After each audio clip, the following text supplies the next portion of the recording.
Сайн мэцхан үзэгчдээ ТВ-с телевиз үндсэн хууль нэмэлт өөрчлөлт оруулах хуулийн төсөлтэй холбоотой шууд хэлэлцүүлгийг эхлүүлж байна. За манай өнөөдрийн шууд хэлэлцүүлэгт ирсэн зочдыг та бүхэнд танилцуулъя. За доктор Баасанжав, за философийн ухааны доктор Баян Далай, Монголын үндэсний фронтын тэргүүн бэлтгэл хошууч генерал Баяр Магна, за Монголын эмэгтэйчүүдийн үндэсний намын дарга Саран Цэцэг, Монгол Ардын Хувьсгалт намын Баян зүрхт үүрэгдэх мянгатын дарга Өсөх Баярнаар хүрэлцэн ирсэн байна. Үзэгч та бүхэн манай зочдын товч намтартай танилцсан уу?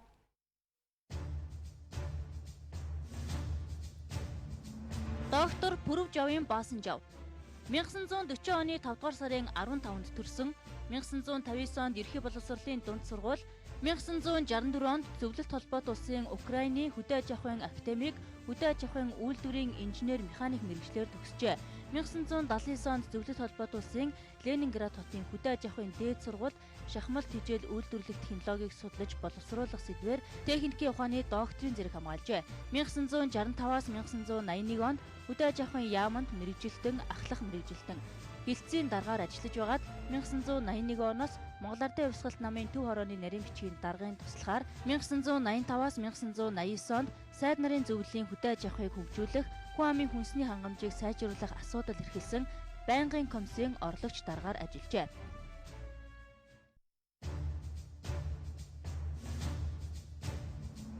Монголын үндэсний фронтын тэргүүн бэлтгэл хошууч генерал Бямбсүрэнгийн Баяр Магна. Баяр Магна 1971 онд төрсөн. Цэргийн стратеги оператив команд штабын мэргэжилтэй, цэргийн ухааны магистр. Баттан хамгаалах сургуулийн докторант. 1994 онд цэргийн сургууль, 1996 онд цэргийн сургуулийн магистрант. 2001 онд Америкийн нэгдсэн улсын хуурай замын цэргийн команд штабын коллеж, 2005 онд Америкийн нэгдсэн улсын хуурай замын цэргийн дайны коллежийг тус тусад дүүргэсэн. Монгол улсын зэвсэг түвшинд 25 жил тасралтгүй албааж 2015 онд цэргийн жинхэнэ албанаас бэлтгэлээр халагдсан. 2008-аас 2009 онд зэвсэг түвшний жанжин штабт зэвсэг түвшний ерөнхий хянан шалгач, хяналт шалгалт үнэлгээний газрын дарга. 2009-аас 2015 онд зэвсэг түвшний жанжин штабын дэд даргаар тус ажиллаж байна. 2019 оноос Монголын үндэсний фронтын тэргүүнээр сонгогдсон ажиллаж байна.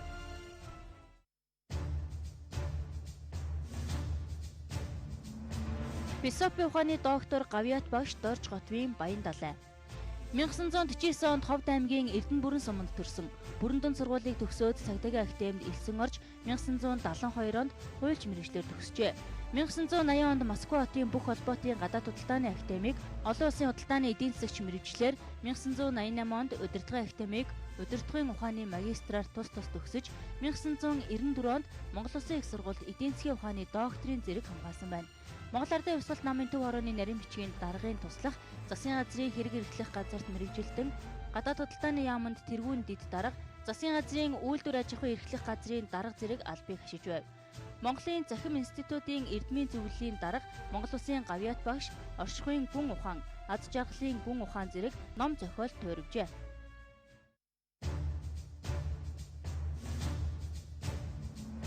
Арвжаагийн Өсөх Баяр 1982 онд төрсөн.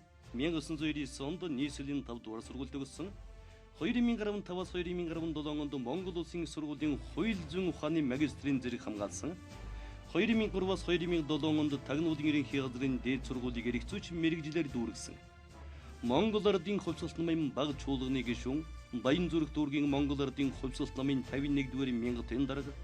2008 онд нийгмийн сайн сайхны төлөөх Өсөх Баяр сан төрийн бус байгууллагыг үүсгэн байгуулсан. Тэргүүн 2008 онд гэрэл тус хязгаарлагдмал хариуцлагатай компани гүйцэтгэх захирал улмаар Югос компани захирлаар ажиллаж байна.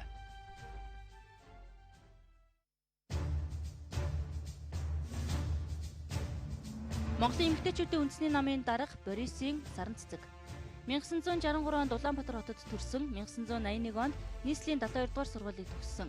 1981-ээс 1987 онд Турк улсын Анкара хотын улс төр нийгэм судлалын олон улсын дээд сургууль сэтгэл зүйн судлаач, 2004-өөс 2005 онд Сингапур улсад шинжлэх ухааны доктор, улс төр судлаач мэргэжлэр тус төгсжээ. Их Гавьяа компани захирал, Монголын нийгэм эмэгтэйчүүд сэтгүүлийн эрхлэгч, төрийн бас байгууллагын эрх ашиг хамгаалах нийгэмлэг, Улсын их хурлын сонгуул нэр дэвшигчдийн эрх ашиг хамгаалах холбооны тэргүүнээр ажиллаж байна. За бидний урилгыг хүлээн авч манай студид хүрэлцэн ирсэн зочдтой баярлалаа. Улсын их хурл гэдэг байгууллага бол засгийн хууль тогтоох эрх мэдлийг хэрэгжүүлэхээс гадна засгийн газрын өдөр тутмын үйл ажиллагаанд хяналт тавьдаг ийм бүтцөөхөө байгууллага. Харамсалтай нь энэ оны 6 дугаар сарын 4-өөс эхэлсэн үндсэн хуулийн нэмэлт өөрчлөлтийн асуудлыг хэлэлцээд даруй 4 сарыг ардаа үдсэн байна. Гэвч энэ асуудал эцэслэн шийдэгдээгүй. Ард нийтийн санал асуулгаар энэ асуудлыг шийдвэрлэхээр шийдсэн боловч энэ тогтоолд Монгол Улсын ерөнхийлөгч хориг тавьсан. Энэ хоригийг өнөөдөр хэлэлцээд Монгол Ардын ном бол хорийг хүлээж авахгүй байхаар шийдэж явах шиг байна. Хэрэв Монгол Улсын ерөнхийлөгчийн хоригийг хүлээж авахгүй нөхцөл байдал үүсэх юм бол улс төрийн нөхцөл байдал ээдрээтэй бол үндсэн хуулийг эцэслэн батлах асуудал мөн дахин сунжирах нөхцөл байдлыг үүслээ. Тэгэхээр өнөөдөр манай зочдод хүрэлцэн ирсэн зочдоос би дараах асуултыг тус үрдэн тавиад хэлцүүлгээ эхлэе гэж бодож байна. Баян далайгуу бол одоогийн үндсэн хуулийг баталсан ардын хурлын депутат тийм ээ. Тийм. Тухайн үед үндсэн хуулийг баталж явах үеийн таны төсөөлөл одоо 27 жилийн дараах дүгнэлт хоёр ямар вэ? Тэр үеийн үндсэн хуулийг бол үнэхээр нэгэн үзүүр сэтгэлээрээ хандаж баталсан. Ямар ч эрх ашиг, ямар ч нам үзэл суртал ийм тийм анги бүлэг ийм тийм одоо юм байхгүй. Зүгээр Монголын ард түмний сайн сайхан үйл амьдралыг зохион байгуулахад нэг үндсэн баримт бичгийг одоо баталцж байгаа юм байна. Гэсэн үзэл санаагаар л баталцах хүн бүхэн тийм үзэл санаатай байсан. Тийм учраас үндсэн баталсан үндсэн хуультай бид нар их сэв суулгах дурггүй. Ерөөсөө энэ додсон газар бүхэндээ бол үндсэн хуулийн тухай ярьдаг. Одоогийн энэ өөрчлөлтүүдийг бол их буруу байна гэж үздэг. Тэгээд гарцаагүй үнэхээр шинжлэх ёстой ийм шаардлага нийгмийн өмнө тулгараад байгаа юм бол энэ үндсэлтэй тооцоо судалгаатай нэлээд уул үндэстэй ийм төслийг ард нийтээр хэлэлцүүлээд тэгээд одоо батлах нь зөв юм байна гэсэн ийм байр суурьтай байдیں۔ Ер нь бол юу л да үндсэн хууль гэдэг бол юу нөө ард түмний хүчлэхийлэхээс төрөг хүчлэхийлж магадгүй гэснээс хамгаалсан баримт бичих юм шүү дээ. Тийм учраас энэ утгын хүрээнд л одоо өөрчлөгдөхгүй бол энэ үндсэн хууль тэгэл тэр буруу зөрөө болсон юмудаар арчиж аваад тэгэл оргиороо одоо байх ёстой гэж үздэг. Та саран цэцэг доктор та бол Монголын эмэгтэйчүүдийн нэгдсэн намын дарга тийм ээ. Тэгэхээр танаа нам одоогийн үндсэн хуулийн нэмэлт өөрчлөлтийн талаар ямар байр суурьтай байна? Манай нам бол энэ үндсэн хуулийн нэмэлт өөрчлөлтөөр бол энэ үндсэн хуулийг энэ одоо улс төрчдөр хийлэхгүй гэсэн юм саналтай байгаа. Яагаад гэвэл энэ 60 тэрбум жидүү одоо гэх мэтчтэн олон одоо хэрэгт холбогдсон гишүүд байна шүү дээ тийм. Энэ хүмүүс бол өнөөдрийн үндсэн хуульд гар хүрэх эрх байхгүй маа гэж ингэж үзэж байгаа. Яагаад гэвэл ер нь бол 40 гаруй одоо төрөөс төрсэн тэр бомтнууд гэж ярьдаг тийм 30 гэр бүл. Энэ хүмүүс бол өнөөдөр Монголын тусгаар тогтол ийм нэгдлийг буснуулчихсан, өөрсдөө байжчихсан, өөрийн гэсэн одоо гэр бүлийн хүрээнд амьдардаг гэдэг юм уу юу гэдгийг те гэр бүлдээ одоо тэр байгалийн баялагийг төвлөрүүлсэн өөрсдийнхөө одоо Монголын эрх ашиг, нийгмийн эрх ашиг, ард түмний эрх ашигыг бол хамгаалж чадаагүй ийм хүмүүс өнөөдөр үндсэн хуульд нэмэлт өөрчлөлт оруулах ийм эрх зүйн үндэс байхгүй маа гэж үзэж байгаа. Ингээд өнөөдөр бол энэ их хурл тарах ёстой. Яагаад гэвэл хоёр танхимтай улсын их хурл хоёр танхимтай одоо байж ээж өнөөдөр Монголын ард түмэн өөрсдөө энэ үндсэн хуулийнхаа нэмэлт өөрчлөлтийг оруулж цаашдынхаа Монгол улс тусгаар тогтол ийм нэгдлийн үнэхээр нийгмийн гэрээг байгуулнаа гэж ингэж ард түмэн өөрсдөө энэ үндсэн хуулийг хийх ёстой гэсэн ийм одоо байр суурьтай байна. За өсгөр бол үндсэн хуулийн нэмэлт өөрчлөлтийн асуудлаар та ямар бодолтой байна? Энэ өөрчлөлтийг хийх нь зөв үү? Аль эсвэл өөр гаргалгаа танд байна уу? За ер нь бол энэ 1992 оны үндсэн хуулийг тухайн үеийн одоо гишүүд маань батлахдаа мэдээж их орныхоо үндсэн суурийг тавих гэж байгаа. Хууль эрх зүйн суурийг тавих гэж байгаа хүмүүс бол муу санаж мэдээж хийгээг баг. 20 дугаар зууны залуус мэдлэг боловсрол туршлага дутсан асуудлууд бол гарсан гэж үздэг би бол өөрөө. Өнөөдөр мэдээж цаг хугацааны явцад бол альва юм танигддаг те. Бүх юмний шалгуур байдаг учраас өнөөдөр амьдрал ямар байгаа гэдгийг л хэмждэг. сайн үндсэн хуулийг ерөнхийдөө бол дэлхийн өндөр хөгжилтэй Скандинавын орнууд юм уу, баруун Европын орнууд бол ерөнхийдөө 5 үндсэн шалгуугаар л үздэг юм билээ. Та эрүүл мэнд чи хангагдаж байна уу? Боловсрол, орон сууц, цалин, ажлын байр гэж. Энэ 5 өндөр хангагдаж байна уу? Өндөр манай 92 оны үндсэн хуулинд эдгээр бол байгаа. Тэгвэл зөвхөн тунхагийн чанартай. Яг бодит амьдрал дээр хийж хэрэгжүүлж байгаа юм бол байхгүй. Тэгэхээр биднэрт бол дараагийн одоо 5 дугаар үндсэн хууль бол хэрэгтэй гэж үзэж байгаа. Яагаад вэ гэж. Энэ бүгдийг бол шийдэх гас гаргалгаа бол байгаа. Энэ бүгдийг одоо дэлгэрэнгүй ярьж ард түмэндээ таниулах зүйтэй. Тэгээ энэ үндсэн хуулийн нэг алдаатай нэмэлт өөрчлөлтийн талаар хийж байгаа нэг алдаатай зүйл бол ард иргэдээс ерөөс асуугаагүй. За баярлалаа. За Баярмагна генерал та бол хэдхэн хоногийн өмнө үндэсний нэгдсэн фронт гэж байгууллагыг байгуулж байгаа зарласан та. Тэргүүнээр сонгогдсон. Энэ фронт байгуулагдж байгаа нь одоо үндсэн хуулийн энэ нөхцөл байдал хямралтай холбоотой юу? За Монголын үндэсний фронт 2019 оны 9-р сарын 30-ны өдөр албан ёс орд байгуулагдсанаа олон нийтийн радио телевизээр зарлж хэвлэлийн хурал зарлан байгуулагдлаа. Тэгээ Монголын үндэсний фронтыг байгуулж байгаа эх орончид бол төр нийгмийн сэтгэлтнүүд, улсын баг хурлын гишүүд, ардын их хурлын депутатууд, Монгол төрийн генералууд, үндэсний аюулгүй байдлын тусгайсан чиглэл өргөхийн байгууллагуудаас тэтгэвэр чөлөөнд гарсан ахмад дайчид, иргэний нийгмийн хөдөлгөөний зүтгэлтнүүд, урлаг соёлын алдарчнууд, түүх, сэтгүүл, судлаач гээд төрөл бүрийн одоо мэрэгжлийн эх оронч иргэд ахмад дунд залуу үеийн төлөөлөл оролцсон гэдэг үндэсний фронт одоо байгууллаа. Тэгэхээр Монголын үндэсний фронтын гол зорилго бол манай Монгол улсын улс орчхийн үнэт зүйлс тусгаар тогтнол үндэсний аюулгүй байдлын одоо баталгаа болж байгаа газар нутгийн бүрэн бүтэн байдал экосистемийг хамгаалах, үндэсний өв уламжил, хэл соёл, түүхэн дархлаажуулан хамгаалах, Монгол хүний эзэн байх одоо эрхийг дээдлэх, Монгол одоо ахуй эдийн засгийн хараат бус байдлаар одоо хөгжүүлэх, Монгол төрөө одоо энэ урагчдаас цэвэрлэж шинээр инхлэн зохион байгуулах гэсэн үндэсний язгуур эрх ашигын дор эвлэлтэнд нэгдсэн эх орончид гэж ойлгож болно. За нэг талаар бид бүхэн Монгол улсын төрийн одоо тогтолцоо бол гажуудалд орчжээ. Үндэсний аюулгүй байдал ноцтой үр дагавар бий болчихжээ. Үүнийг одоо бид бүхэн засаж залруулах ёстой гэдэг үүднээс эх орончид нэгдэж байгуулагдсан. Нөгөө талаар энэ шинэ үндсэн хуультай бас холбогдож болно. Яагаад гэвэл Монголын үндэсний фронтыг байгуулж байгаа эх орончдоос өөрийн гэсэн үзэл одоо баримтлал бүхий шинэ үндсэн хуулийн төслүүд одоо 2-2 одоо төсөл бол бид бүхэнд одоо байгаа. Тийм учраас энэ үндсэн хуультай бол холбоотой гэж одоо үзэж болно. За баярлалаа. Баашинжуга та бол энэ төрийн засгийн байгууллагад олон жил ажилласан манай ахмадуудын төлөөлөл. Таны бодлоор монголчуудын өнгөрсөн 27 жилийн түүхээс харахад яагаад бид нар өнөөдрийнх шиг юм хүндрэлтэй нөхцөл байдал ирчих вэ? Шалтгаан нь юу вэ таны бодлоор? Баярлалаа. Тэгэхээр өнгөрсөн 27 жилд бол олон амжилт бий. Тэрнийг дуртахаас өмнө юунаас болов яагаад оголдов гэдгийг ярих зүйтэй байх гэж байна. Тэгэхээр Монгол улсын хөгжил бол 60 оноос 90 оны хооронд бол хөгжингүй төвшөлтэй байсныг хүн болгон мэднэ. 92 оноос хойш юу болсонгүй л төвлөрсөн төлөвлөгөөт эдийн засгаас зах зээлийн эдийн засаг шилжих зорилттой төвчж авсан. Тэгээд энэ зорилтод хэдийгээр зөв байсан бол гослуулан хэрэглэх, олдтой төлөг гослуулан хэрэглэх чадаагүй. Өөрөөр хэлбэл дунд хорт хугацааны төлөвлөгөөтэй хөгжих хэрэгтэй байсан. Тэрнийг бол тэр төлөвлөгөөг бол тоохоо бичсэн. Энэ буруу. Зорилгогүйгээр хөгжил төвшил ирдэггүй л байхгүй юу. За тэгээд нөгөө талаар бол тэр өмч хөгжлийг дэндүү яарвчлан хийсэн. Тэгэхээр үндэсний үйлдвэрлэлээ үгүй хийж чад улс орны хөгжлийг юугаар баталгаажуулах юм болоо гэдэг юм тэр үед хүртэл санаад зорж байсан. Тэгвэл хөгжлөх нь зөв. Тэгвэл хөгжлөх нь дэс дараатай бас улс суурьтай дараа нь яах вэ гэдэг. Үндэсний үйлдвэр хөгжихгүй, үндэсний үйлдвэрийг улс орн бол тусгаар улс орны хараат гарчдаг байхгүй. Одоо гурилан үйлдвэрлэж чадахгүй бол хоёр хил хаачаар яах юм бид нар? Гуцаа үйлдвэрлэж чадахгүй бол нийлүүлэлт байхгүй болчихоор яах. Тэгэхээр Монгол хүний өмсдөг гуц цагаагаар нөхцөл байдал зогтсон байсан биз дээ. Тийм учраас үндэсний үйлдвэрүүдийг цөмөн яриад байх юм бол хүнсний үйлдвэрч бий, хөнгөн үйлдвэрч байсан ийм нод байгаа. Тэгээд төр засгийн бүтцийн хувьд бас нэг анхаармаар юм байгаа юм л да. Яагаад гэвэл одоо энэ салбарын яамдуудыг мэрэгжлийн хүнээр удирдуулах явдлыг алдагдуулсан.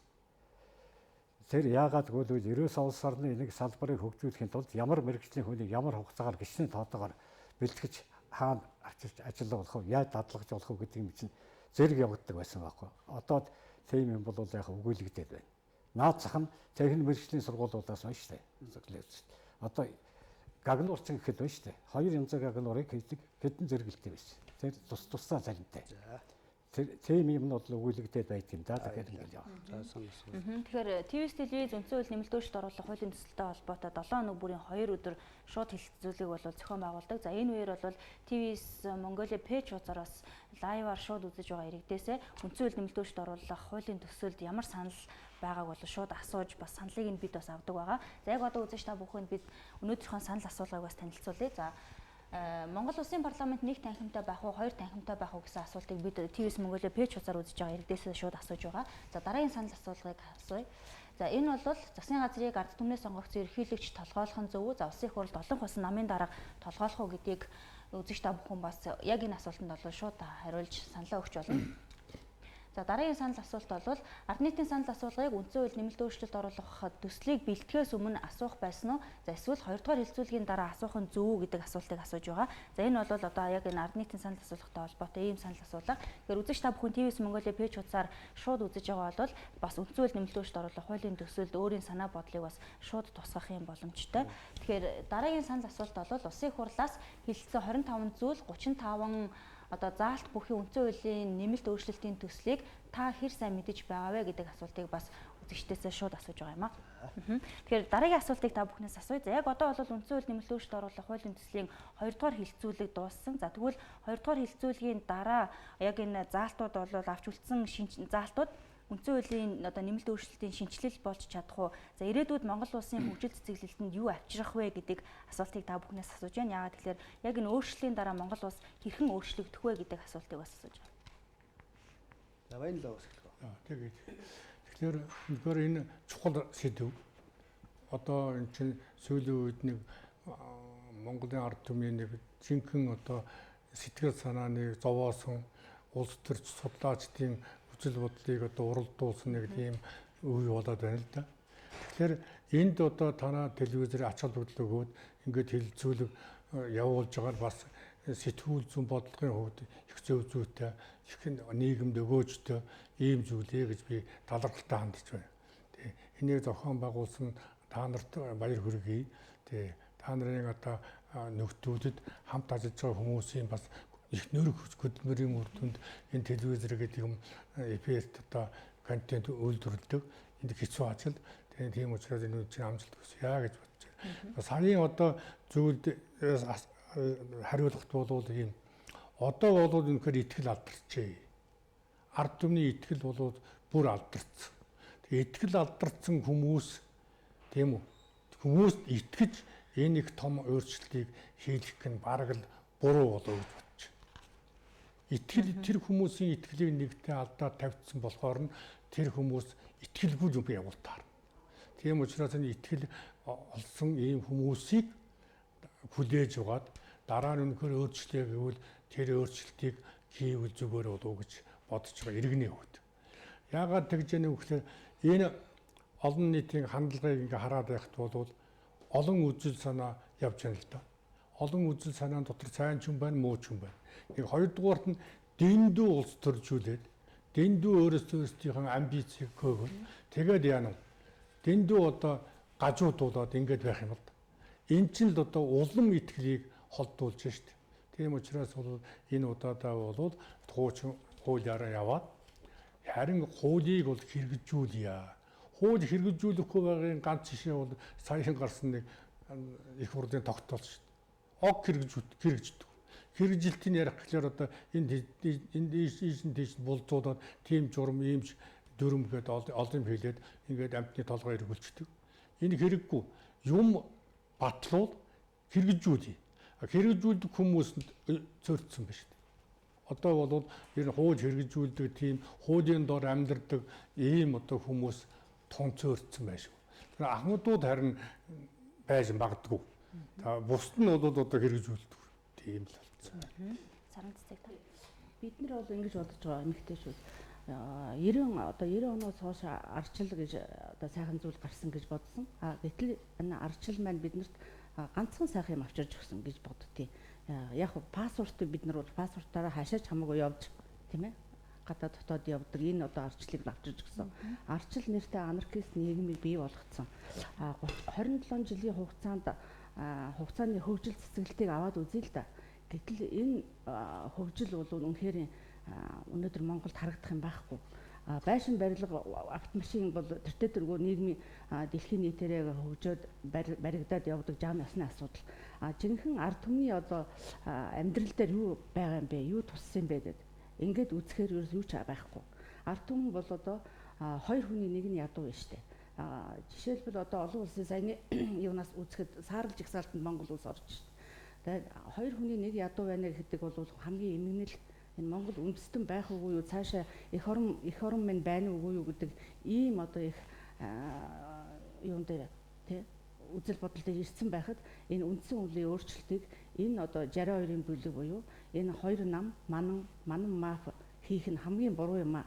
Яагаад гэвэл бид нар олон жил энэ хүмүүсийг сонголоо штэ. Гэтэл энэ хүмүүс биднийг яаж сайхан амьдруулсан? Ямар амьдрсан сайхан амьдрсан биднэрт байхгүй штэ. Бид нар бол одоо бодож ин л да 2 3 үеэрээ миний мэдхийл ядуу амьдарч штэ. Монголын ард түмэн үлсгэлэн тийм ээ. Одоо ерөөсө баг үлсгэлэн амьдарч штэ. Бүх мөнгөө банкнд тушаадаг, хүүгээс хүүгийн хооронд амьдардаг тийм ээ. Ламбарднаас ламбардын хооронд амьдардаг. Ийм болсон ийм нийгэм бол эмгэнэлтэй. Үнэхээр Монгол улс энэ хүмүүс ичих хэрэгтэй шүү дээ. Бид нар дахиад та нарыг сайхан амьдруулъя. Та нар биднэрт итгэл өгөөч. Бид нар энэ үндсэн хуульд өөрчлөлт оруулъя гэд яагаад ингэж ичгчгүй хэлээд байгаа. Тийм ээ. Жишээлбэл офшорд байгаа тэр олон мөнгө авчралтай. Тэгвэл тэрүүгээр энэ үндсэн хуулийн өөрчлөлтийг хий. Энэ сонгуулаа хий. Ингэх юм бол энэ хүмүүсийг өөрчлөн шүү дээ Монголын ард түмэн 50% нь өөрчлөн шүү дээ. Гэтэл энэ хүмүүс тэр мөнгөн хөрөнгөө нууцсан 3-4 авгаатай тий 3-4 авгаагаа тэр гадаад дотоодыг том хаагаас аваад өгчихсөн. Олон одоо хойд урдхаа олон сайхан хүүхдүүдээ бүгдээрэнд нь одоо компани байгуулад мөнгө хөрөнгөө тастаад өгчихсөн тий. Өшөө дахиад одоо сонгогдъё. Миний үр хүүхдийг сонгоо. Бид нар одоо ингээд жижиг одоо хуулийнхаа юунуудаар хамгаалалтаа бол хийцээ. Одоо үндсэн хуулийг бид нар өөрсдийнхөө хэмжээнд ингээд хийчих юм бол бид нар ямар нэгэн байдлаар ахаад 30 жил бид нар хамгаалттай ингээд амьдрья гэсэн баг тийм юм хэлж штэ. Энэ бол хамгийн Монгол улсын эмгэнэл. Ийм учраас Монголын эмэгтэйчүүд бид нар өнөөдөр одоо энэ их хурлыг тараах ёстой юм аа. Ерөөсөө тэгээд үндсэн хуулийн өөрчлөлт одоо 2 дугаар үйлчлэлийн дараа үлдсэн заалтууд үндсэн хуулийн шинжил болж чадна гэж бодож гинүү? Чадахгүй гэж бодож байна. Чадахгүй. Яагаад гэвэл чадахгүй. За тэгээд энэ бол түрүүний миний эхний хэлсэн тэр 5 үндсэн шалгуур гэж байгаа шүү дээ. Энэ үндсэн шалгуураас ядч нэгж тусаагүй. За энэ ардын намын одоо 62-ын төсөл өргөн барьсан гэж байгаа. Энэ 62-ын төслийн өргөн барьсан залтууд дандаа өөрсдийнх эрх мэдлийг л дэвшлүүлэх гэсэн. Одоо боломжтой, өмчтэй, одоо хууль ёсоорч бай, хууль бусаарч бай өөрсдөө өмчтэй болсон байхгүй. Тэрийг хамгаалж, тэр өөрсдийнхөө ойр тойрныхыг хамгаалах гэж он удаан жил тогтнох гэж 60-70 хүртлээ тийм үү. Одоо өнөөдөр хамгийн наазах нь бараг 50 хүн байгаа энд танхим дотор. Ер нь залуу хүмүүс их цөөхөн. Энэ хүмүүс өшөө ингээд удаан байх гэсэн, энэ юм хамгаалах гэсэн л юм байхгүй. Одоо энэ бидний яриад байдаг одоо зайсанд баячууд байдаг энэ төр гэдэг. Энэ нөхдүүд чинь одоо ингээд төрийн ингээд нэг ноосыг самнаал. Тэг ноос тушаад нэг аашиг ингээд юу ч хийдэггүй, ямар ч ажил хийдэггүй мөртлөө 4-500 сая машин, тэрбум 2 тэрбум долларын байранд амьдраад ингээд нэг юм хэсэг бүлэглэл тогтцсон. Тэгээд ингээд зах хязгааргүй гэр хороолол. Тэгээ малчт нь ингээд ерөөсөө малчтын зээлэнд орцсон, өрөнд баригдсан. Тэгэхээр энэ нөхдүүд энэ юмаа хамгаалах гэж үлдэж өөрсдийнхээ нэг байр суурийг л хамгаалж үлдэх гэж байгаа. Тэгээ ингээд ажил хийж чадахгүй болоод ирэхээр сошиал ертөнцөөр зөвхөн нэг сайхан попордог, популист хийдэг, хүмүүсийн сонсох хүсдэг, дуртай, сонсохыг хүсэж байгаа юмыг нь ярьдаг. Энэ заалтууд өөрсдийнхээ эрх мэдлийг хамгаалсан заалтууд бол бид нар тавч алахгүй. Бид нар энэ чигээрээ явах юм бол хэдхэн жилийн дараа маш хүнд байдалд орно. Бид нар магадгүй энэс вэлж болж магадгүй. Өнөөдөр дэлхий дээр олон сайн муу жишүүд байна. Энэ жишүүдийг авч үзэх хэрэгтэй байхгүй юу? Бид нар нэг цэнхэр дэлхий дээр амьдарч байгаа хувьд.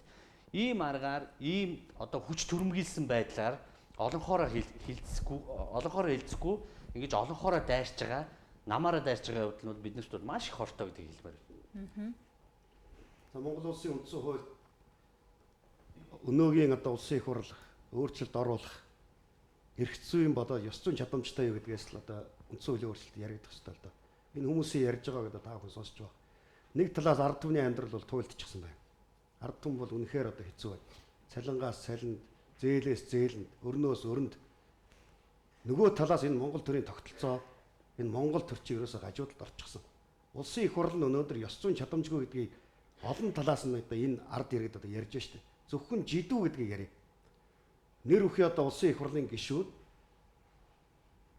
жижиг дунд үйлдвэрийг дэмжих сангаас одоо зээл авч их хэмжээний зээлийг аваад ингээ ашиглчихсан. Энийг зүгээр нэг гэмт хэрэг гэдэг талаас нь харж болохгүй. Энэ бол ерөөсөө хүн сэдв аж ахуйн хөнгөн үйлдвэрийн сайдын шууд эрх мэдэлд ор байдаг. Энэ нь одоо санг мэдхийн дэдэр мэдж байгаа хүмүүс нь энэ санд байгаа хөрөнгийг мэдж байгаа энэ хүмүүс нь хамтраад нийлээд урьдчилан одоо мэдж байгаа үндсэн дээр ингэж авч ашигласан нь бол зохион байгуулалтаа урдаас төлөвлөсөн бүлэг гэмт хэрэг байхгүй. Тэгэхээр энэ талаас аваад үзэх юм бол энэ хүмүүс бол ерөөсөө бүлэг гэмт хэрэгтнүүд. Үндсэн хуульд юу нэмэлт өөрчлөлт оруулах байдаг. Энэ улсын их хурл бол эрх зүйн чадамжгүй гэдгээ одоо хэлээд хариуцлага хуулиагаа тарах хэрэгтэй.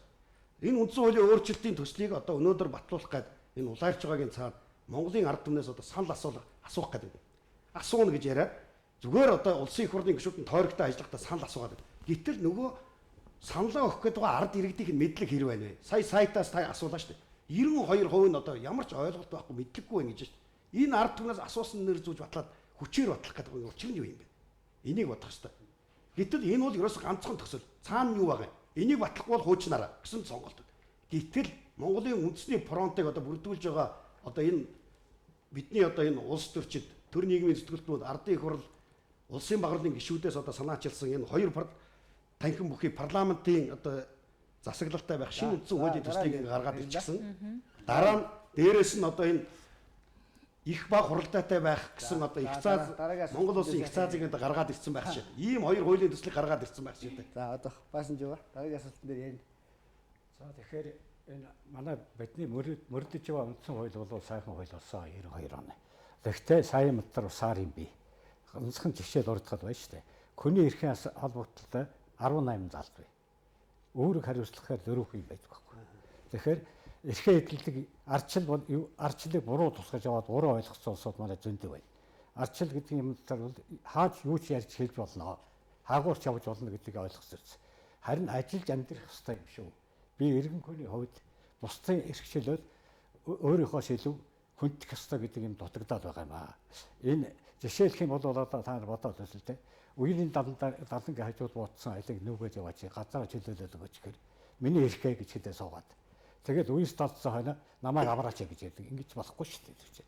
Тэгэхээр одоо нийслэл гот маань ямар болж байгаа бол их сайхан өндөр сайхан барилгууд сүндэрлэл их л гоё харагдаж байгаа. Тэгвэл төлөвлөлт зохион байгуулалт байхгүй.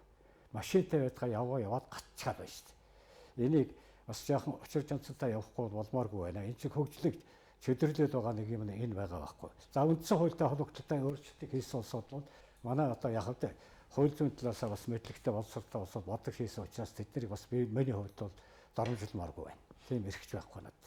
Тэгэхдээ энийг нэгтэй хийж байгаа бол өөрчлөлтөө яг оновчтой хийгээд баталсан шиг батлаад явахгүй. Энийгээ тойрсон явган хэрүүл үүсгээд намчрахад байна.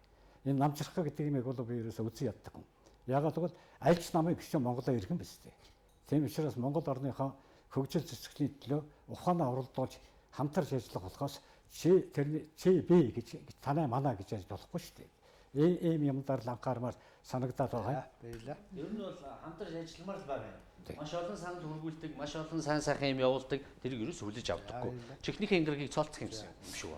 Ер нь бол та бүгдийн ярианаас үзэхэд бол одоогийн улсын хурлд яригдж байгаа үндсэн хуулийн нэмэлт өөрчлөлтийг бүхэлд нь дэмжихгүй байх шиг байна тий. 80-70% дэмжихгүй байх шиг байна. Тэгэхээр за энэ өөрчлөлийг дэмжихгүй байна. Тэгвэл одоо Монгол улсын нөхцөл байдал бол ялангуяа засаглалын байдал бол ийм ойлгомжгүй нөхцөл байдал орцсон гэдэгтээ бол хүн болгон санал хэлж байгаа тийм үү. Эндээс гарах тэгвэл гарц гаргалгаа юу байна. За баяр байна баглах уу. За би түрүү хэлжсэн. Манай үндэсний фронтыг бүрдүүлж байгаа энэ эх орончдын дотор энэ хоёр танхимтай парламентын засаглалыг дэмжсэн энэ шинэ үндсэн хуулийн төслийг боловсруулчихсан. Одоо ийм одоо хуулийн төсөл нэг талаас байна. Хоёрдугаарт нь их баг хуралдаатай байх одоо Монгол улсын их цааз гэсэн одоо ийм хуулийн төсөл гараад ирсэн. Энэ хоёулаа хэлцэгдээд одоо энэ манай одоо эх орончид энэ манай энэ Монголын үндэсний фронтыг бүрдүүлж байгаа энэ иргэний нийгмийн хөдөлгөөнүүд төрийн бас байгууллагууд ард иргэдийн дунд одоо хэлцэгдээд явчихсан ийм хуулийн төслүүд. Гэтэл энийг аль ч одоо ингэж дэмжихгүй байгаад одоо би бас хувь хүний хувьд одоо Монголын үндэсний фронтын хувьд бол дор хаягаад ийм хуулийн төсөл бол байна гэж хэлнэ. Магадгүй Монгол Ардын хувьсгалд намдч гэсэн ийм хуулийн төсөл байгаа гэж одоо өмнөх хэлцүүлэгдэр ярьж байсан. Тэгэхээр энэ хуулийн төслүүдийг нэг мөсөн ярих ёстой. Тэгж байж бид нар одоо энэ үндсэн хуулийн өөрчлөлтийн талаар дээрээс нь би түрүү хэлсэн ард иргэд ойлголттой байх хэрэгтэй шүү. Энэ өөрчлөлтийн талаар. Ард иргэд нь энэ үндсэн хуулийнхаа талаар одоо ойлголтгүй байгаа. Дээрээс нь энэ нэмэлт өөрчлөлтийн талаар огт ойлголтгүй явж байгаа энэ цаг үед өөрчлөлтийг одоо хүчээр хийх нь бол маш их одоо хортой үр дагавар одоо дагуулнаа гэж одоо би одоо үзэж байгаа. За та бүхний боловсруулсан хуулийн эслэр бол хоёр танхимтай парламентыг санал болгож байгаа юм тийм үү? За өсгөө. Ер нь бол аливаа улсаараа хөгжихийн тулд ер нь санхүү мөнгөний их өсвөр чухал тийм үү. Би байгалийн баялагийг бол ард түмний өмч болгож ижиж хөгжинэ гэж үзэж байгаа. За энэ одоо энэ за нэр зохиол яг уу энэ дэлхийн хөгжилтэй улс орн томоохон гүрнүүд бол ерөөсөө хөгжлийг 3-10 жил 5-10 жил хөтөлбөр боловсруулдаг. Тэгээ бидний ер нь би анх харж байгаа бол тэр үндсэн хуулийг анх бол бидэрт бол санал болгохдоо тооцоолсон юм шиг байгаа юм. Миний хардл шүү дээ. За энэ нөхдүүд бол явна. Ингээд нэгэн догоон дэнгчд онгочоод явна. За их чөлөөтэй болчлоо, өмчтэй болчлоо тийм үү. Чөлөөтэй зорчиж, суурч боловсрох, эрүүл мэндийн үйлчлэгээ бүх юм авах болчлоо. За ингээд бид нар ингээд явж ижээ. Хөрчлөөд нэг 20 жил явж итэл. Өнөөдөр 27 8 жил 30 жил төхөд ирсэн. Бид нар хаана ирснээ харж одоо л ойлгож байгаа байхгүй юу? Бид нар мухарталд орсон. Биднийг бол эртний тэргүүн нэгдсэн үндэсний байгууллагт 61-62 оны 10 сарын 30-нд илсэн байдаг шүү дээ Монгол улс. Ингээд илсэн учраас бид нар илүү гаднаас товтлох ямар ч боломжгүй болсон. Биднийг эдийн засгийн аргаар дотроос нь идэж байгаа байхгүй юу? Энэ даалт бодлого, ямхын бодлого байхгүй юу? Биднийг өнөөдөр энэ парламентын засаглалтаа байх юм байна, намын дарга байх юм байна. Намын дарга нь тэрийг нь хүчтэй болгоод өгчих юм байна. Институцийг ингээд хүчтэй болгоод өгөхөөр энэ үүнийхээ үгнээс энэ хідэн гарахгүй юм байна. Энэнтэй яриа тохирчих юм бол энэ асуудлыг шийдчих юм байна. Тэгэхээр бид нар нэгэн парламентаа учраас энэ чинь дүнг гацаанд орчиж байгаа байхгүй юу? Аль аль нэрээ дүнгэлдэг дээд доод парламенттай, хяналтын хороотой, ерөнхийлөгчийн засаглалтаа, ерөнхийлөгчийн засгаа томилдог. Ерөнхийлөгчтэй нэрээд ярихаар манай энэ танхим болохгүй байна. Нөгөө танхим болохоор нөгөө танхим болохгүй байна. Ингээд гацаанд ордог. Өнөөдөр арчлалыг одоо тайлбарлаж байгаа одоо энэ 92 оны үндсэн хуулийг баталсан хүмүүс юу гэж ярьдаг вөхөр арчлалын буян. Одоо би мэдэхгүй, парламент л мэднэ гэж хэлдэг боловч яс юм дээр парламент ч мэдэхгүй байгаа. Өнөөдөр хэдэн хувийн саналаар хууль баталтыг мэднэ үстэй. Хэдэн төгрөг өгөөд хэдэн төгрөг хувь баталж болохыг ч бид нар тооцоолж гаргасан. Бид нар бол үндэсний аюулгүй байдлаа бол ерөнхийдөө алдсан. Энэ байгалийн баялагаар дамжуулж энэ нэмэлт өөрчлөлтийн алаан дотор чинь төрийн нийтийн өмчгээд оруулсан ба. Одоо дахиад ярих л байх л та. Би хэлчихье. Тэрийг дараа нь тусдан тайлбарлая. Гэхдээ төрийн нийтийн өмч гэдэг чинь төрийн өмч байлгаж ижиж эзэнгүй газраас нэг хүн мэдж байгаа эзэнд ашигт малтмлын газрын дарга, уул уурхайн яамны дарга, байгаль орчны сайд эдэртэй ярихд болчихж байгаа байхгүй юу? Ерөнхий сайдтай. Их хурлын даргатай нэг хэдхэн хүнтэй ярихд болчихж байгаа. Яаскүйрэ. Монголын өсөлт нам бол шиндээ үндсэн хууль гэсэн хуулийн төсөл боловсруулсан тийм үү? Тэр үндсэн хуульд засаглалын талаар юу гэж явчихсан. Засаглалын талаар бол ерөнхийлөгч нь засгаа томилно. За. Одоо хараач бус мэрэгжлийн засгийн газар томилно гэж оруулсан байгаа. Парламент? Парламент бол дээд доод хоёр танхимтай байна гэж байна. За. Баяр унагаан санал болгосон юм арилцаа байна тийм. За. Тэгэхээр өсгөөний яриас миний зөв ойлголоо л да. 92 онд үндсэн хууль баталсан манай ардын хурлын депутатууд бидний баталсан үндсэн хуулиар нэг эдгээр маань нэг 20 жил явчих واخа. Тэрнийхээ дараа нэг алдаа оноогоо харж ягаад өөрсдийнхөө нөхцөл байдал хөгжлийн чиг хандлага тодорхойлчих واخа гэж бодсон байж магадгүй гэж хэллээ. Та тэрнтэй санал нийлдэг юм. Нийлэхгүй би. Ягаад гэдэг юм гэхээр үндсэн хууль гэдэг чинь биш үү? Нэг байцаагаар нэг өөрчлөлт гэдэг нэг тийм жижигүүрийн юм биш. Одоо Америкийн үндсэн хууль 200 гаруй жил болж шүү дээ. 50 гэжүүд 60 гэжүүд жаахан зүйтлүүд хийгээл явдаг. Ингээд чадамжтай байгаа юм байхгүй. Гэтэл 92 онд баталсан үндсэн хууль бол чадамжтай үндсэн хууль. Тэрнийг дэмий 7 заалц оруулаад хажуунаас нь бүдлээн тулцсан болохоос биш бусдаараа бол ярих юм байхгүй шүү дээ. За харин одоо эргээд царахад юу бодогдсон юм гэхээр энэ хүмүүнлэг ард түмний иргэний нийгэм гэдэг нэг байж байгаа. Үндсэн хууль. Тийм одоо зохистой байгуулнаа гэж хэлсэн баг. Хүмүүнлэг ардчилсан иргэний нийгэм гэж чухам юу хэлээд байдгийг бэ гэдгийг тайлбарлаж өгөх байхгүй. Тэр үеийн депутатууд бол яаж ирсэн бүгдээ ойлгож ирсэн. Хүмүүнлэг ардчилсан иргэний нийгэм гэдэг нь ийм нийгмийг хэлэх юм байна. Ингэж үзчихсэн. Гэтэл тэрийг нь буруу тайлбарлаж явуулсан. Одоо монголчин үндэн иргэн гэдэг юм алгуулчихдаг шүү. Тэгэхээр сар цэцгүй өмнөх асуултанд хариулахдаа бас хэлсэн шүү дээ. Бид нар 27 жил явсны дараа харсан чи хоёр хүн тутмын нэг нь ядуу болчихжээ гэж тийм. Тэгэхээр та бүхэд бол батлагтаа бол хүмүүнлэг иргэний арчилсан нийгэм байгуулад Монголын ард түмэн сайхан байна л гэж бодсон. Гэтэл 27 жилийн дараа бодит байдал Тэгээ өөрчилж. Одоо бүх хүмүүс буруу хэрэгжүүлээ буруу ойлгоод явцсан байхгүй юу? Ёс зүйтэй хүмүүс зориулсан хийсэн байхгүй юу? Тэгсэн ёс зүйн хүн гараад ирвэл яах вэ гэдэг тооцоолог байхгүй юу?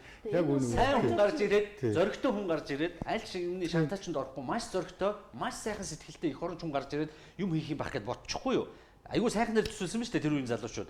А тэгтэл чинь сайн хүн гарч ирээд муу болж болдог. А муу хүн гарч ирээд муу юмаа хийж болохгүй болдог боломжуудыг хааж нээж өгөх шүү дээ. Тэр клапнуудыг тооцоолж хийж өгөх хэрэгтэй байсныг л жоохон буруу тооцоолцсон байхгүй нөхдүүд. Гэтэ яг буруу гэдгийг мэдсээр цээжээр хамгаалж байгаа надад бас жоохон харамсалтай л байна. За санацхгүй таа. Өнөөдөр галц гаргалгаа санд төр засаг маань яагаад дампуурсан бэ гэдээ ингээд бодъё л доо. Тэгээ үндсэн хийж чадахгүйдээ хүрсэн байна. Энэ хүмүүс итгэл байхгүй. Гэтэл энэ хүмүүсэд бид нэр зөндөө итгэсэн шүү дээ. Гэтэл энэ хүмүүс итгэлд маань даагаагүй. Яагаад гэвэл зөвхөн өөртөө байжсэн. Зөвхөн өөртөө байжсэн. Тэгээд жижиг хуулиудаар өөрсдөө хамгаалцсан.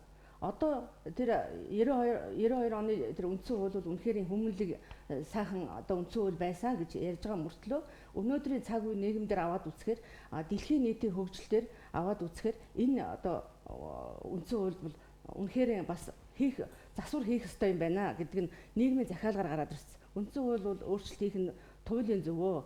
Өнөөдрийн нийгэм цаг үед Монгол улс дэлхийн нийтэд хосорж байна. Яагаад тосорсон бэ гэхээр олон одоо тэр бумтан олигаркууд төрийн толгойд гарчихсан. Гадны одоо хувилдагчдаа нийлээд Монгол улсыг одоо нөгөө атгалжаа хар мангас гэж байдаг үс 17 толгойтой 15 толгойтой яг түүн лугуу адил болцсон. Ийм болохоор энэ одоо Монгол улсыг дампууруулсан. Зөвхөн өөртөө ажилласан. Өөрийнхөө гэр бүлд ажилласан. Өөрийнхөө авгаа хүүхдэд тэр одоо алтан цасны эмгэн шиг тэр авгаа хүүхд яасан хамт саддаггүй юм те. Хичнээн их хөрөнгөөр тоглодог. Яасан их одоо Монгол улсын хууль зүйн тогтолцооны хувьд эрх зүйн системийн хувьд өөрчлөх ёстой гэж бодоод байна уу? Аль эсвэл хүнийг өөрчлөх ёстой гэж бодоод байна уу? Хүнийг өөрчлөн. Хүнийг өөрчлөх ёстой. Энэ олигаркуудаас л бид нар салах ёстой. Бүр дахиад дараагийн олигарк гараад ирвэл яах вэ? Гарах ямар ч үндэслэл байхгүйгээр бид нар хоёр парламентын үндсэн хуулиа батлах юм бол ард түмнээрээ хэлцээд ингэх юм бол бид нар өнөөдөр хяналттай жинхэнэ одоо Монгол улсын хөгжил цэцгэл цаашаа яаж өргөж вэ гэдэг энэ одоо бүх нийтээр одоо хэлцээд энэ үндсэн хуулиа батлах юм бол өнөөдөр Монгол улс ирээдүйн 30 жилд бид нар сайхан хөгжиж чаднаа. Гэтэл бид нарыг хуурж яасан шүү дээ. Бар улс болно. Бид нар Азийн бар болж чаддаг бүр батхан болцсон шүү дээ. Бүр жижигхэн болоод. Тэгэхээр бид нар ингээд ийм жижигхэн улсад том юм яриад яах юм өнөөдөр. Бүх үндсээр нь өөрчилж иж энэ хүмүүсийг үндсээр нь өөрчилж иж энэ хүмүүс хариуцлага тогтоож иж энэ нийгэм маань өнөөдөр сайхан болно шүү дээ. Энэ л ерөөсөө Монгол улсын хамгийн нэгдүгээр энэ нийгмээ цэвэрлэх ёстой. Энэ олигархуудаас бүгдийн одоо өмч хөрөнгийн хураагаа сургууль цэцэрлэг барьд юм уу яадаг эмэгтэйчүүдийн олон байгууллагууд одоо гудамжинд бид нар явж штэ тий. Энэ байгууллагууд өгөх ёстой штэ. Өнөөдөр эмэгтэйчүүд төр гарсан эмэгтэйчүүд хүртэл олигарх болцсон тий. Жидүүдцэн бүгд одоо консенсус хичээн тэр бомоор навчсан намын суунд наалдчихсан тий. Монгол улсынхаа хөгжил цэцгэлтийг ихийн сэтгэлээр харж чадаагүй. Энэ одоо нөхдүүд өнөөдөр бас санаачлаад эхлээд эмэгтэйчүүд ерөөсөө их хурлыг гишүүнээсээ татгалзах хэрэгтэй. Улсын их хурл үндсэн хууль нэмэлт өөрчлөлт оруулах хуулийн төслийг бол тасралтгүй хэлцэх зарчмаар хэлцэх ёстой. За харин намрын чуулганыг нээгээд за 2018 оны төсвийн гүйцэтгэл ч гэдэг юм уу бусад асуудлаас орж ирээд хэлцэгдээд эхэлчлээ л дээ. Тэгэхээр энэ байдал бол яг 10 дугаар сарын 31-ний өдрийг хүртэл өөр бусад асуудлыг хэлцэнэ гэдээ ингээд оруулаад ирж байгаа нь дахиад нөө хууль зөрчсөн үйлдэл болох уу гэж та бүхэн харж байна уу? Болно шүү дээ. Хууль зөрчсөн шүү дээ. Тасралтгүй зарчмаар хэлцэх ёстой. Гэтэ одоо бол 10 сарын 31-ний хүртэл ингээд нээлтэн дээр ахаад үндсэн хуулиар яриад эхэлж байгаа. Энэ бол болохгүй шүү дээ. Яг бол монголчууд бид нарыг доромжлоод байна шүү дээ. Эдгээр олон жил доромжилж шүү дээ. Одоо болоо шүү дээ. Би хамгийн нэгдүгürt хэлье. Энэ их хурлд байгаа эмэгтэйчүүд эхлээд татгалз. Их хурлын гишүүнээс татгал дараа нөгөөдүүлээ уриал. Ерөөсөө тэгээд их хурл аюул шүү. Баасан жоо ерөөсөө энэ төр засаг хямралтай байна гэж улсууд яриад байгаа. Тэгэхээр энэ хямралыг чинь бол байлгахгүй үндсэн хууль маань заагаад өгсөн шүү дээ. Парламентын засгалтай байлгана гэдэг. Харин тэн дээр нэг дутаг нь бол хоёр танхимтай байх нь бол зайлшгүй шаардлагатай биш юм байна. Нэгдүгээр. Хоёрдугаарт одоо энэ чуулган хэлцээд явж шүү дээ. Эрс бүрдэхгүй байна шүү дээ. Энэ чинь сахилах хариуцлага байсан байхгүй юу? Тэгэхээр яагаад бүрдүүлэхгүй вэ гэвэл одоо жишээл намрын чуулган, хаврын чуулган хоёрын хооронд баахан зай гарч байгаа яа да. Тэр хооронд нөгөө улсуудад тойрогтойгоо ажилтдаг юм уу гадаадтай тамиртай зохион байгуулж өгөх хэрэгтэй байхгүй юу? Хэлцэх асуудалдаараа олуулаа оролцож бөөнөрөө шийдэхин тулд тэгээд бас нэг сони үг байгаа юм да. Их хурлын гишүүн бол чуулгандаар хэлсэн үгийнхаа төлөө хариуцлагагүй байхгүй. Тэгээд тэрнийг уул нь утгах нь зөв байхгүй юу? тэгсэн нөгөөдхөө буруу ашиглаад бие биенийгээ хулгайч нохойд логерчин төвөрчин элдв хангаа юмар хэрэлдээд танхим бодролж байгаа байхгүй. Тэр нь бол ард түмэн бол готж байгаа шүү дээ. Тэгэхээр ард түмэн чинь ингэдэг байсан юм. Төрийн сүлд мэн гэж залуулаад. Хүүхдээ 80 яхад төрийн сүлд өршөө гэж уулгадаг байсан баг. Тэгэхэд одоо төр юу юм гэж одоо автобусан сууж явж байгаа шүү. Олигархуудын цаар байшин гэж. Тэгэхэд миний хувьд их өвгөө сонсгож байсан гэсэн хамгаалал болсон гэж байгаа байхгүй. Бүгдээрээ тийм биш шүү санаж бас болсон байгаа. Одоо жишээлбэл ингэж шүү дээ. Их хурлыг тараахгүй гэж баахан цаг гардлаа. Гэхдээ чинь ард түмнээсээ яг сонгогдоод мандат авчихсан бол энэ хуулийнхаа хугацаанд ажиллаа дуусгах хэрэгтэй байхгүй тайлгаал хамаас. Хэрвээ тараадаг юм бол хариуцлах байх хэрэгтэй. Өөрөөсөө сая хүртэл тарыг гэж нэлээд явсан шүү дээ. Тийм нэлээд явсан. Тэр улсуудыг би бодож байгаа юм. Үнэхээр ажиллаж чадахгүй гэдгээ мэдээд одоо бичиг цуглуулаад явж байгаа улсууд бол эрх сонгуульд нийт ямар ч хэрэг шүү дээ. Би чадахгүй юм гэж бодож байна шүү дээ. Хурлын гишүүн байж. За баяр мэнэ юу гэж бодож байна? Тэг өнөөгийн үндсэн хуулиар болохоор парламентаа бид нар дэндүү их эрх мэдэл олгочихсон. Засгийн газраа томилдог тийм одоо бүр дархан эрх олгоцсон. Түүнээсээ болоод одоо хоёр давхар дээлтэй гэж одоо яригддаг. Төрд их хэмжээний мөнгийг одоо төвлөрүүлснээс болоод зүгээр бизнесмэнүүд төрд үүрлцсэн. Уг нь бол Монгол улсын их хурл бол хууль тогтоох дээд байгууллага. Энд бол жинхэнэ хуульч байх хэрэгтэй. Энэ эрх зүйт Монгол төрд одоо энэ хуулийг одоо тийм ээ шудраг одоо хуулийг одоо баталж түүнийгээ өөрсдөө дагаж мөрдөхөөс л одоо эхлэх хэрэгтэй. Гэтэл энэ хуулийн чин одоо өөрсдөө дагаж мөрдөхгүй. Зөвхөн өөрсдөө ашигтай хуулийг баталдаг бизнесний одоо бүлэглэл болсон байна шүү дээ. Тэгэхээр одоо энийг бол одоо яаралтай одоо хоёр танхимтай болох одоо энэ шаардлага бол өөрийн эрэхгүй эндээс одоо амьдралаас урган гарч байгаа. Түрүү хэллээ ёс зүйн чадамжгүй гэдэг одоо маш олон талаас нь одоо ярьж байна тийм ээ. Одоо хуралдаа суудгүй гэдэг одоо энэ ойлголтыг хараад одоо үнэхээр одоо ичмээр байгаа байхгүй. Тэгээ ёс зүйн одоо хорооных нь гişүүд нь хүртэл одоо хуралдаа суудгүй тэгээ ёс зүй яриад гэж байна. Гэхдээ миний аав одоо Дундгуй аймагт одоо барилгын одоо 6 дугаар тэрээс материал техникийн хангамжийн удирдах газар насаараа ажиллахдаа нэг өдөр таслах байдгаа нэг өдөр хоцорч байсныг би мэдэхгүй.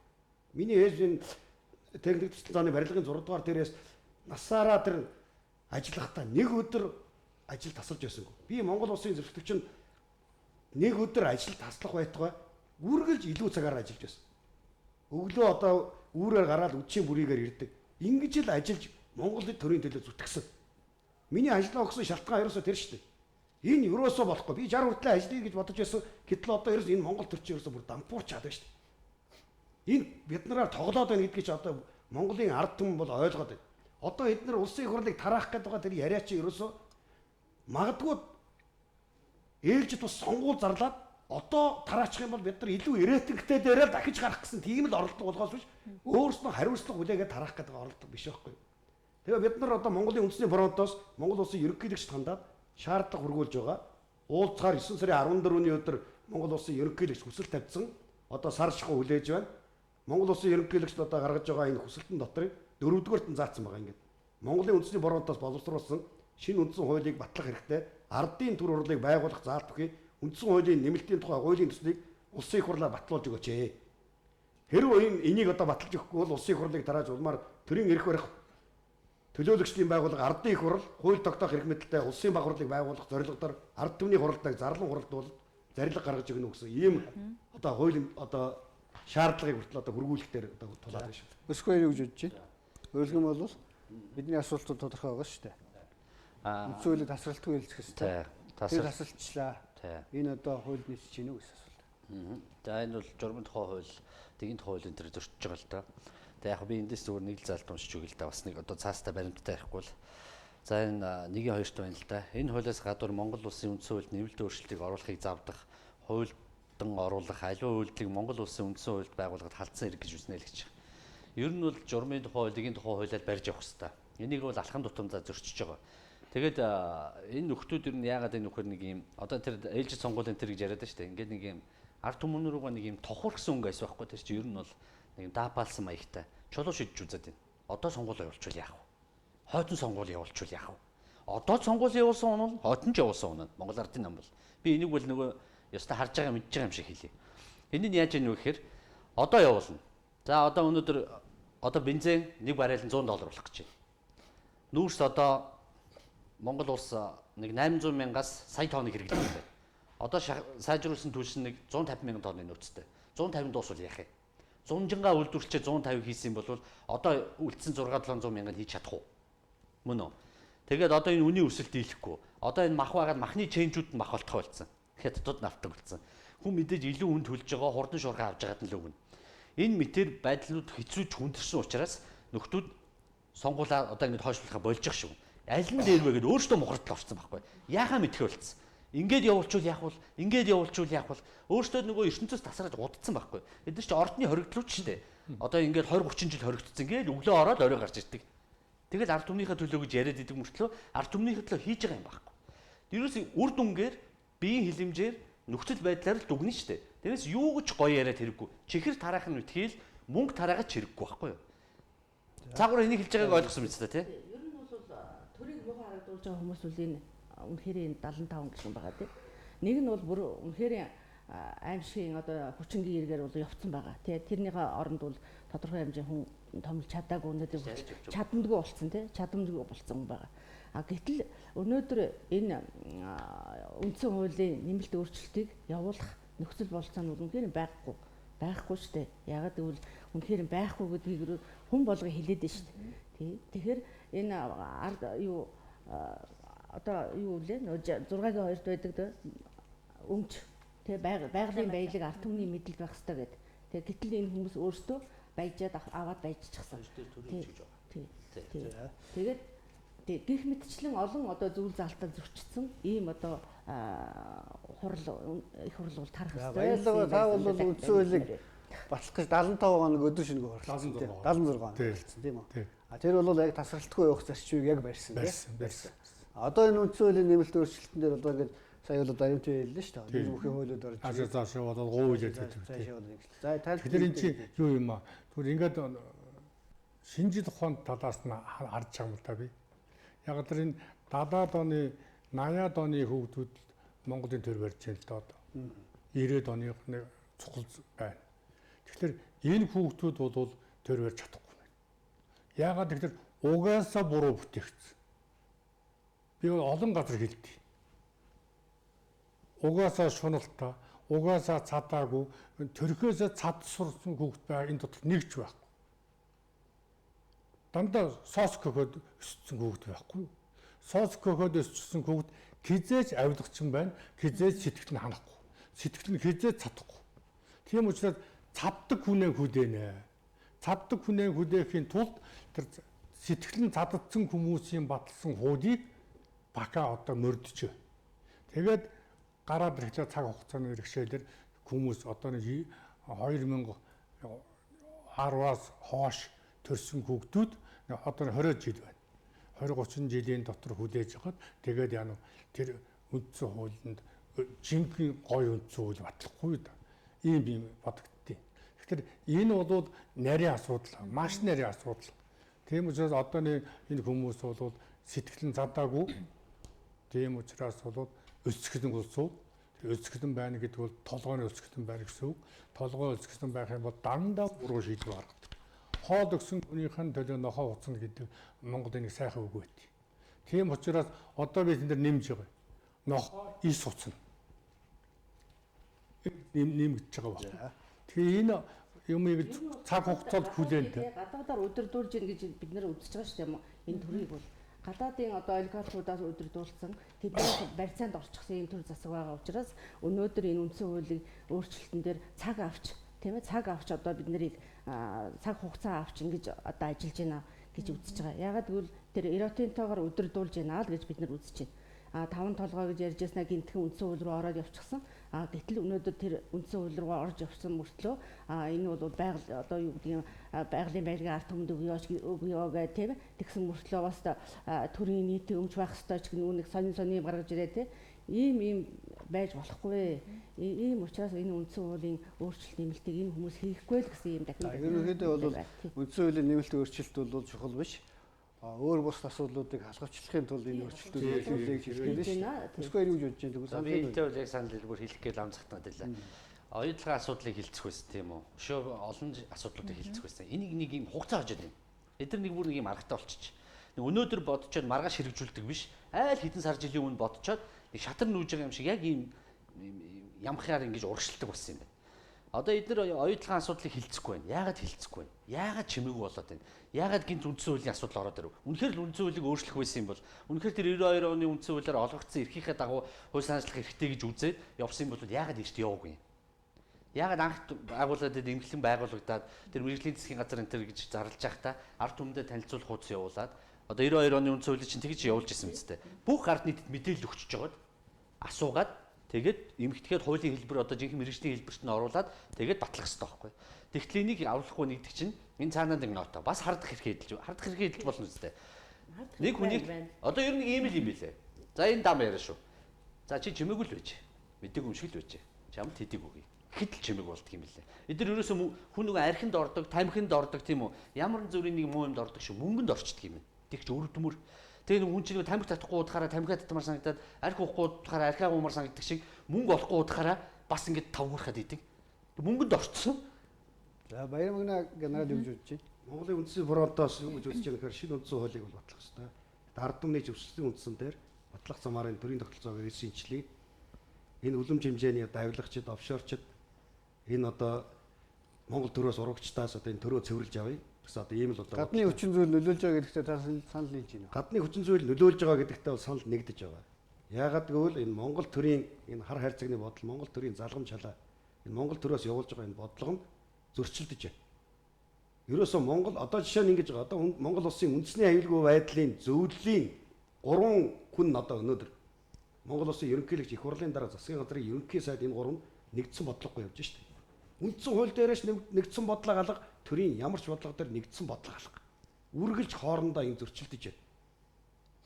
Тэгээ энэ одоо хаанаас гараад байгаа бодлоо. За жишээ нь одоо би зөвхөн одоо өөрийнхөө салбар дээр ярил л да. Батлан хамгаалах салбар дээр. Энэ батлан хамгаалах салбар дээр одоо жишээ нь цэргийн тагнуулыг яагаад татан болгож байгаа юм? Энэ Монгол төрийн бодлого мөн үү? Хизээч биш. Яагаад тагнуулын ерөнхий газар цэргийн тагнуулыг авчиж нийлүүлв? Энэ хэний бодлого? Монгол төрийн бодлого гэж би харахгүй байгаа шүү. Дотоодын цэргийг яах гэж гэн татан болгов? Энэ Монгол төрийн бодлого. Хэрвээ Монгол төрийн бодлого байсан бол яагаад дараагийн эрх баригч нам нь буцаагаад байгуулсан? Монгол төрийн бодлого мөн үү? Залгамж чалаа мөн үү? Энэ төрийн хар хайрцагны бодлого мөн үү? Тахар гэж яах гэж байгуулсан? Хэн байгуулж байгаа юм? Төрийн бодлогоор байгуулсан юм байна. Гэтэл дараагийнх нь гарч ирээд буцаагаад байхгүй болгочихдоо. Энэ төрийн бодлого мөн үү? Энд гадны нөлөө орж ийн үгүй юу? Гэд ярих юм бол маш их төрийн бодлогын одоо алдаатай тогтолтой юм дээр энэ гадны нөлөө байх магадлал бол байгаа байхгүй. Баасан жугаа та юу гэж бодож байна? За энэ ярьж байгаа улсуудынхаа зарим нэгтэй бол холбогдуулаад бас тодтол хий гэж бодож байна. Одоо генерал хэллээ үндэсний аюулгүй байдал гэж юм. Энэ дээр бас нэг анхаарал юм бол газар нутгийн мөрөн бүтэн байдал анхаарч өгөхгүй байна. Одоо яагаад гэвэл аймгийн төвөө барилгажуулаад, сумын төвөө барилгажуулаад, нийслэл готоо барилгажуулаад тэгээд бүх хүм төвлөрөөд ороод ирж байдаг. Гөр хязгаар ногтойдаг малчин одоо намаржаа хаваржаа үлжээ гэсэн бэлчээрийн хуваарьтайгаар бэлчээр ашигладаг байсан. Тэр үлжээ хаваржаа нь одоо хайч хаан байна. Хэн байхгүй болчих гэдгийг судалж үзмээр нэг юм санагдаж байгаа юм. Энэ бол чухал асуудал. Тэгэхээр манай энэ төрийн тэргүүлүүдийн нэг нь ядахнаа нэг их орноо нэг тойроод аймагуудын удирдлагууд яваад үдчихээ сайн гэж бодогдгийг. А нөгөө нэг талд нь бол тэр байгалийн байдлын талаар байна шүү дээ. Амьдрал гэж юм чинь явж ил байсан, амьдрч ил байсан. Бид амьдрч ил байл биднээс хойш амьдрна. Тэгэхээр энийг яагаад ингэж хэлж яах вэ? Хойч үедээ юм үлдээхийн тулд дистратай төлөвлөгөөтэй ээж дараагаар авч ашиглах хэрэгтэй байхгүй. Гэтэл энэ тэнцвэр хамгийн баядаг юм авахад төнкөө хийчихсэн. Тэгээ энэ бол болохгүй. Тэгээд одоо тэр хуулийн дарчин нэг юм бичээд яваа байхгүй. Байгалийн баялаг бол төр нийтийн өмч байна гэж хэлсэн. Нийтийн өмч гэдгийг та нар мэднэ шүү дээ. Одоо Улаанбаатар хотод байна шүү дээ. Орон сууцны хажуугаар байдаг газраас нийтийн өмч гэж зарласан байхгүй. Тэгэхээр нийтийн өмч гэдэг юм дээр чинь ямар зөрчил байдгүй. Энд би ч ашиглаж болно, чи ч ашиглаж болно. Гэт дуртай хүн газар ухаад нэг төөс бариад авч байгаа байхгүй. Тэр шиг юм болно. Тэгэхээр улс гэж байдаг юм бол улс нийгмийн өмч гэж яагаад нэрлэхээс айгаад байдаг юм. За төр гэдгээс чи би бол төрийн өмч гэх юм бол төрийн тэргүүн дугаа хэдий юм бол дураараа загнах юм байна гэсэн толгойд угаад байхгүй. Одоо тэг гаширсан байна. За санал асуулгын цэлж байгаа. За тэгэхээр ТВ-с телевиз үндсэн хууль нэмэлт өөрчлөлт оруулах хуулийн нөхцөлтэй холбоотой яг санал асуулгыг бас үзэгчдээс яг нэвтрүүлгийн ихэнд асуусан. Тэгэхээр санал асуулга дээр иргэд бас яаж оролцож байгааг явцаас нь танилцуулъя.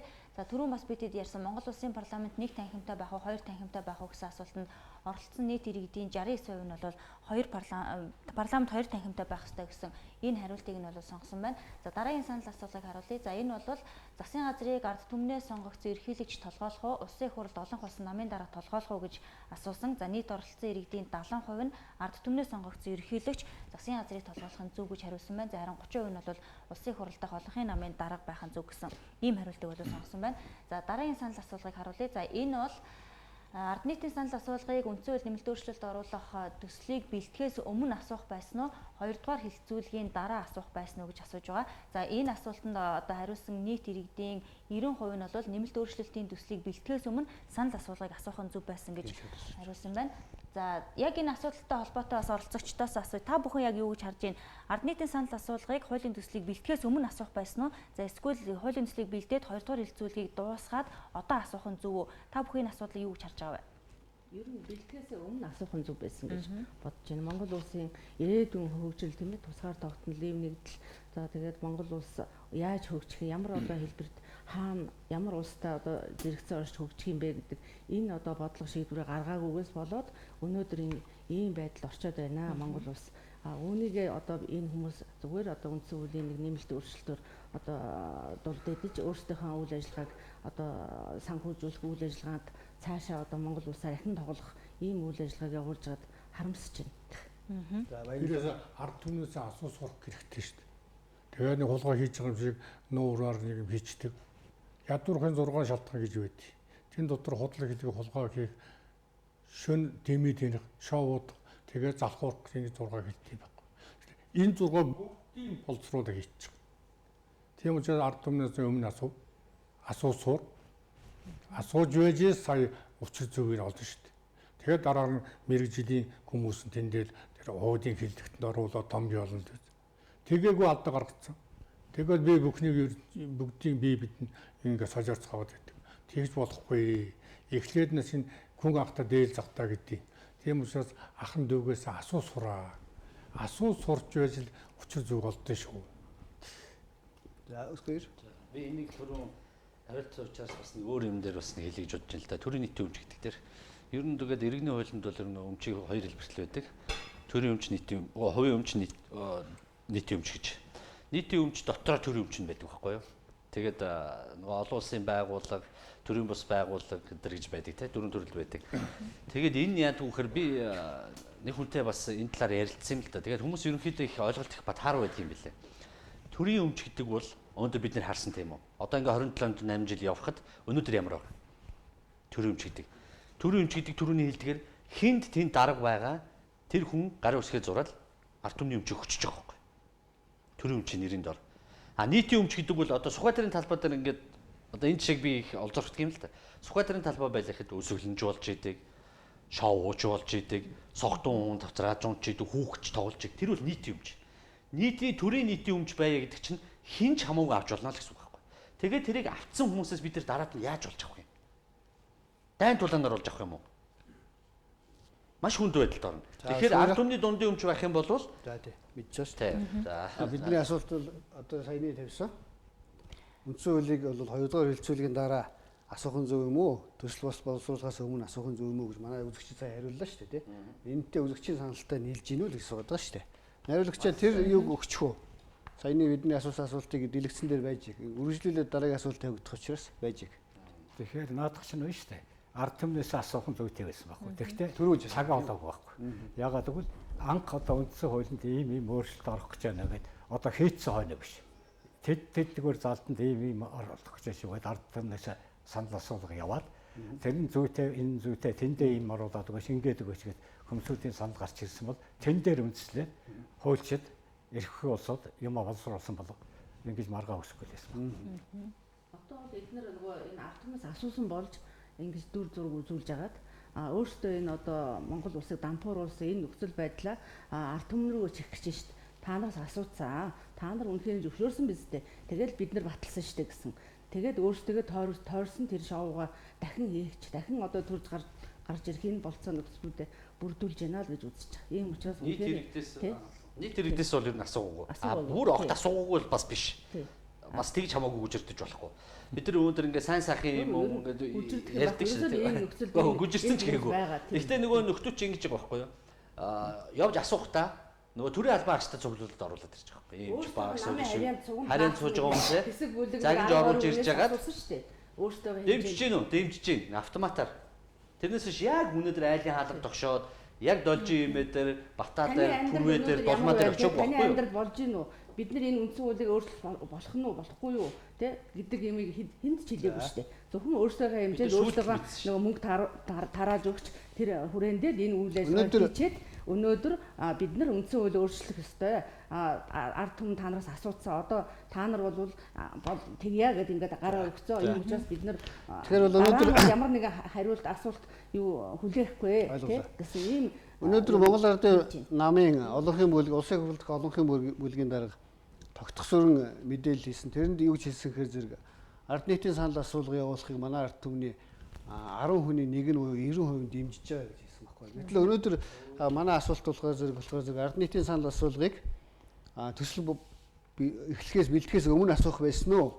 Эсвэл 2 дугаар хэлцүүлгийн дараа асуух байсан уу гэхээр зэрэг төсөл бэлтгэхээс өмнө асуух байсан шүү гэж 90% хэлснийг өнөөдөр тэр намын бүлэг дээр арай өөр үзэсгэлэн тайлбарчлаа тийм. Тэгэхээр та юу гэж бодож байна баяр. Тэр үндсэн хуульд нэмэлт өөрчлөлт оруулахын төслийг бэлтгэхээс өмнө мэдээж ард түмнээс санал асуух хэрэгтэй байсан. Одоо тэр нэмэлт өөрчлөлт оруулах тухай бол эхлээд мэдээж санал асуугаад ард иргэд ер нь ямар бодолтой байна. Ялангуяа ард иргэдийн мэдлэг ямар байна вэ? Тэр өнөөдрийн тэр яваад одоо энэ ард түмнээс санал асуучаад байгаа гэдэг асуулт бол яг одоо энд ирсэн манай жаштийн одоо саналтай бол нэг. Одоо тэр төрийн албан агч нарыг хүчээр авчиад одоо ерөнхий сайдын хамгийн сүүлийн одоо уулзалтан дээр ихэд бид нарыг хүчээр оруулсан ингээд оруулчихсан.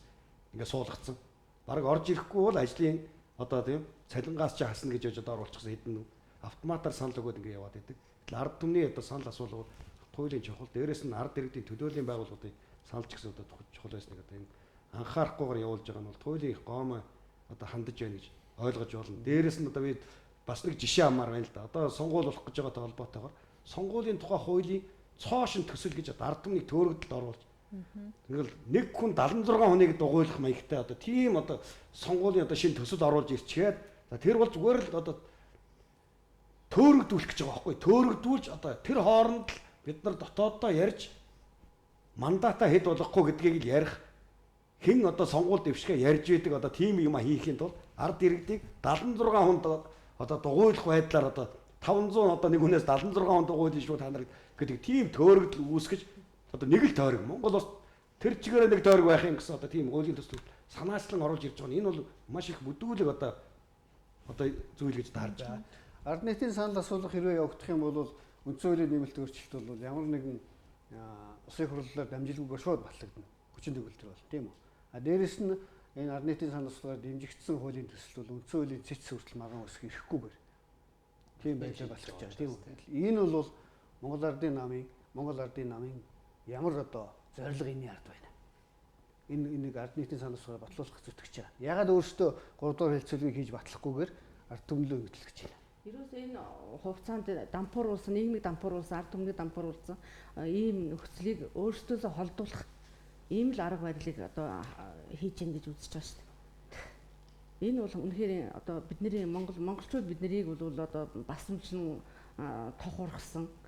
Үнэхээр монголчуудаар тоглож болдсон байх гэсэн гадны нөлөө бүхий улс төрчид өнөөдөр Монголын одоо төр зэсэгт орсноороо өнөөдөр Монголын нэм дахиад 30 жил дампуурах юм. Үгүй шүү дээ. Одоо бид миний мэдхээр би 20 жил одоо эмэгтэйчүүдийн байгууллага гэдэг ингээд явж одоо дахиад би 30 жил явах надад насч байхгүй. Миний үр хүүхдүүд дахиад золиослогдох нас байхгүй. Тийм учраас энэ нөхдөөдүүд өнөөдөр юу маш хурдтай одоо тараад тийм ээ тэр одоо хоёр юутай парламентын засаглалтай байх ёстой монголчууд байх ёстой маа гэдэг дээр одоо нэгдээд тэг үзэл бодлоо нэгтгээд тэгээд өөртөө бол маш хурдтай тарах ёстой ерөөсөө. Тэгэхгүй бол энэ нөхдүүдийн юугаар бид нар дахин амьдрмааргүй байна. За Монгол Ардын намынхан бол ерөөсөө юу л яаж байгаа юм бэ л да. Ерөнхийдөө нэг юм нуугдмал, нэг юм ил биш. Одоо ингээд үндсэн хуулийн хэлцүүлэгч айл дээрээс явсан шүү дээ, тий? Монголын үндсэн хэлбэрс дээр явдаг байсан тийм үү? ТВ-с дээр ингээд явдаг байсан. Ингээд зэрэг явдаг байсан. Тэгж яагаад Монголын үндсэн телевизийг алгуулсан. Тэнд лүндэ жанцсан ч ирдэггүй, зандан шатарч ирдэггүй, хөрөлсөхөн ч ирдэггүй, одоо нөгөө бямц цогт нь ч ирдэггүй, тий? Эдгээр яагаад ирэхгүй вэ? Навч тавиулах байхгүй юу? Хинтэй ч мэтгэлцэж чадахгүй бид тавыг сууж байгаа хүмүүстэй. Бид нар зүгээр л асууна, үр дүн л асууна. Яг та яагаад ингэсэн юм бэ? Тэгээд ингэсэн. Ахаад үгүй та яагаад ингэсэн юм бэ? Энэ заалт чи ямар учиртай юм бэ? Бараг өөртөө сайн мэдэхгүй байгаа. Энэ хүмүүс нэг юм нуугдсан, түүхтсэн нэг юм лөврийн арга яваад байгаа нь харагдаад байгаа. Хичнээн нугаш одоо нэмэргүй болсон бүгд ил Буруу болчихсон. хүмүүсээ сонгоцсон байж Тийм тээ. учраас ахаад энэ хүмүүс бид нар нэг дэвшгүй. Буруу хүмүүсээ Одоо энэ сонгоцсон. хурал харьяа гэдэг л болчихмаар. Буруу хүмүүсээ сонгоцсон учраас эн чинь эцсийн сонгогчдын буруу шүү. Энэ сонгуул өгдөг хүмүүсийн ард иргэдийн буруу байхгүй юу? Тэд нар одоо амаа барьж байгаа юм. Дахиад бити одоо ингээд юу яа? Алдаагаан давтаараа. Өгөхгүй байх хэрэгтэй шүү дээ. 3 удаа 4 удаа хурал их хурлын сонгуульд бологдсон. Тэртээ тэргүй ард түмний көргнээс л авч байгаа юм чинь. Тэгээд өгөхдөр бүр муу манай нэг шавд гэдэг байсан. Чи яагаад муу аваад байгаа гэхэл би бүр багшаа хашрах гэж байгаа юм биш. Бүр хаширтал нь яах ёстой байхгүй. Сонгуул хийлгэж давтан хийлгэж явж сая одоо яана арай нэг зөвшөөрнө гэж бодож байгаа. Ягаад гэхээр 70-80-аад оны хүүхдүүд Монголын төрийг барьж чадахгүй, угаасаа чадахгүй. Энэ бол залуу хэлээ. чинь бол хууль. Тэгэхээр ерөөсөө энэ доош шатны энэ сум дүүрэг хороо тий хорооны засаг дарга одоо энэ жижиг доотлын бүх шатны хүмүүс чинь ерөөсөө худалдагдсан байна. За баяр манай дараа юу гэж хэлж байна? 3 дугаар хэлцүүлгээр өөрсдөө хийхгүйгээр ард түмнээ батлуулах гэж байгаа нь ямар зорилго вэ? Бид нар бол одоо гаргалгаа тодорхой гаргалгаатай орж ирлээ шүү дээ. Одоо жишээ нь ингээ 2 дахиндаа парламентын Бидний зорилгыг засаглал гэсэн одоо ийм хэлбэл. гаргалгаатай ороод ирлээ. Одоо ийм шинэ одоо үндсэн хуулийн төсөл гаргаад ирлээ. Дээрээс нь их баг уралдаатай байна. Одоо Монгол улс их цааз гэдэг төсөл гаргаад ирлээ. Гэхдээ одоо бид нар чинь хуулийн төслүүд зөндөө байна шүү дээ. Энэ юус аль нь ч хэл. Тэгэхээр бид нар бол өөрсдийн Монголын үндэсний фронтоос энэ бүр гаргаад ирсэн. Энийг одоо хэлцэж баталсан одоо маш олон хүмүүс байна. Тэгээ энэ хуулийн төслүүд байна. Энэнд одоо манай ардын хурлын депутатууд орсон, улсын баг хурлын гишүүдж орсон ийм төслүүд байна. Бид нарт бол гаргалгаа байгаа учраас энэ бол одоо бол арай болоогүй байна. Дахиж энийг одоо ухацтай хэлчих ёстой. Санал асуулгаар хэрвээ одоо төслийг батлах юм бол дараа нь үндсэн хуулийн нэмэлт өөрчлөлтийн төслийг одоо 10 20 жилийн дараа ч юм уу дахиад өөрчлөх болвол ард нийтийн санал асуулгаар баталсан юм чин ард нийтийн санал асуулга авч иж өөрчлөх үү гэдэг бас нэг ийм асуудал байгаа байхгүй.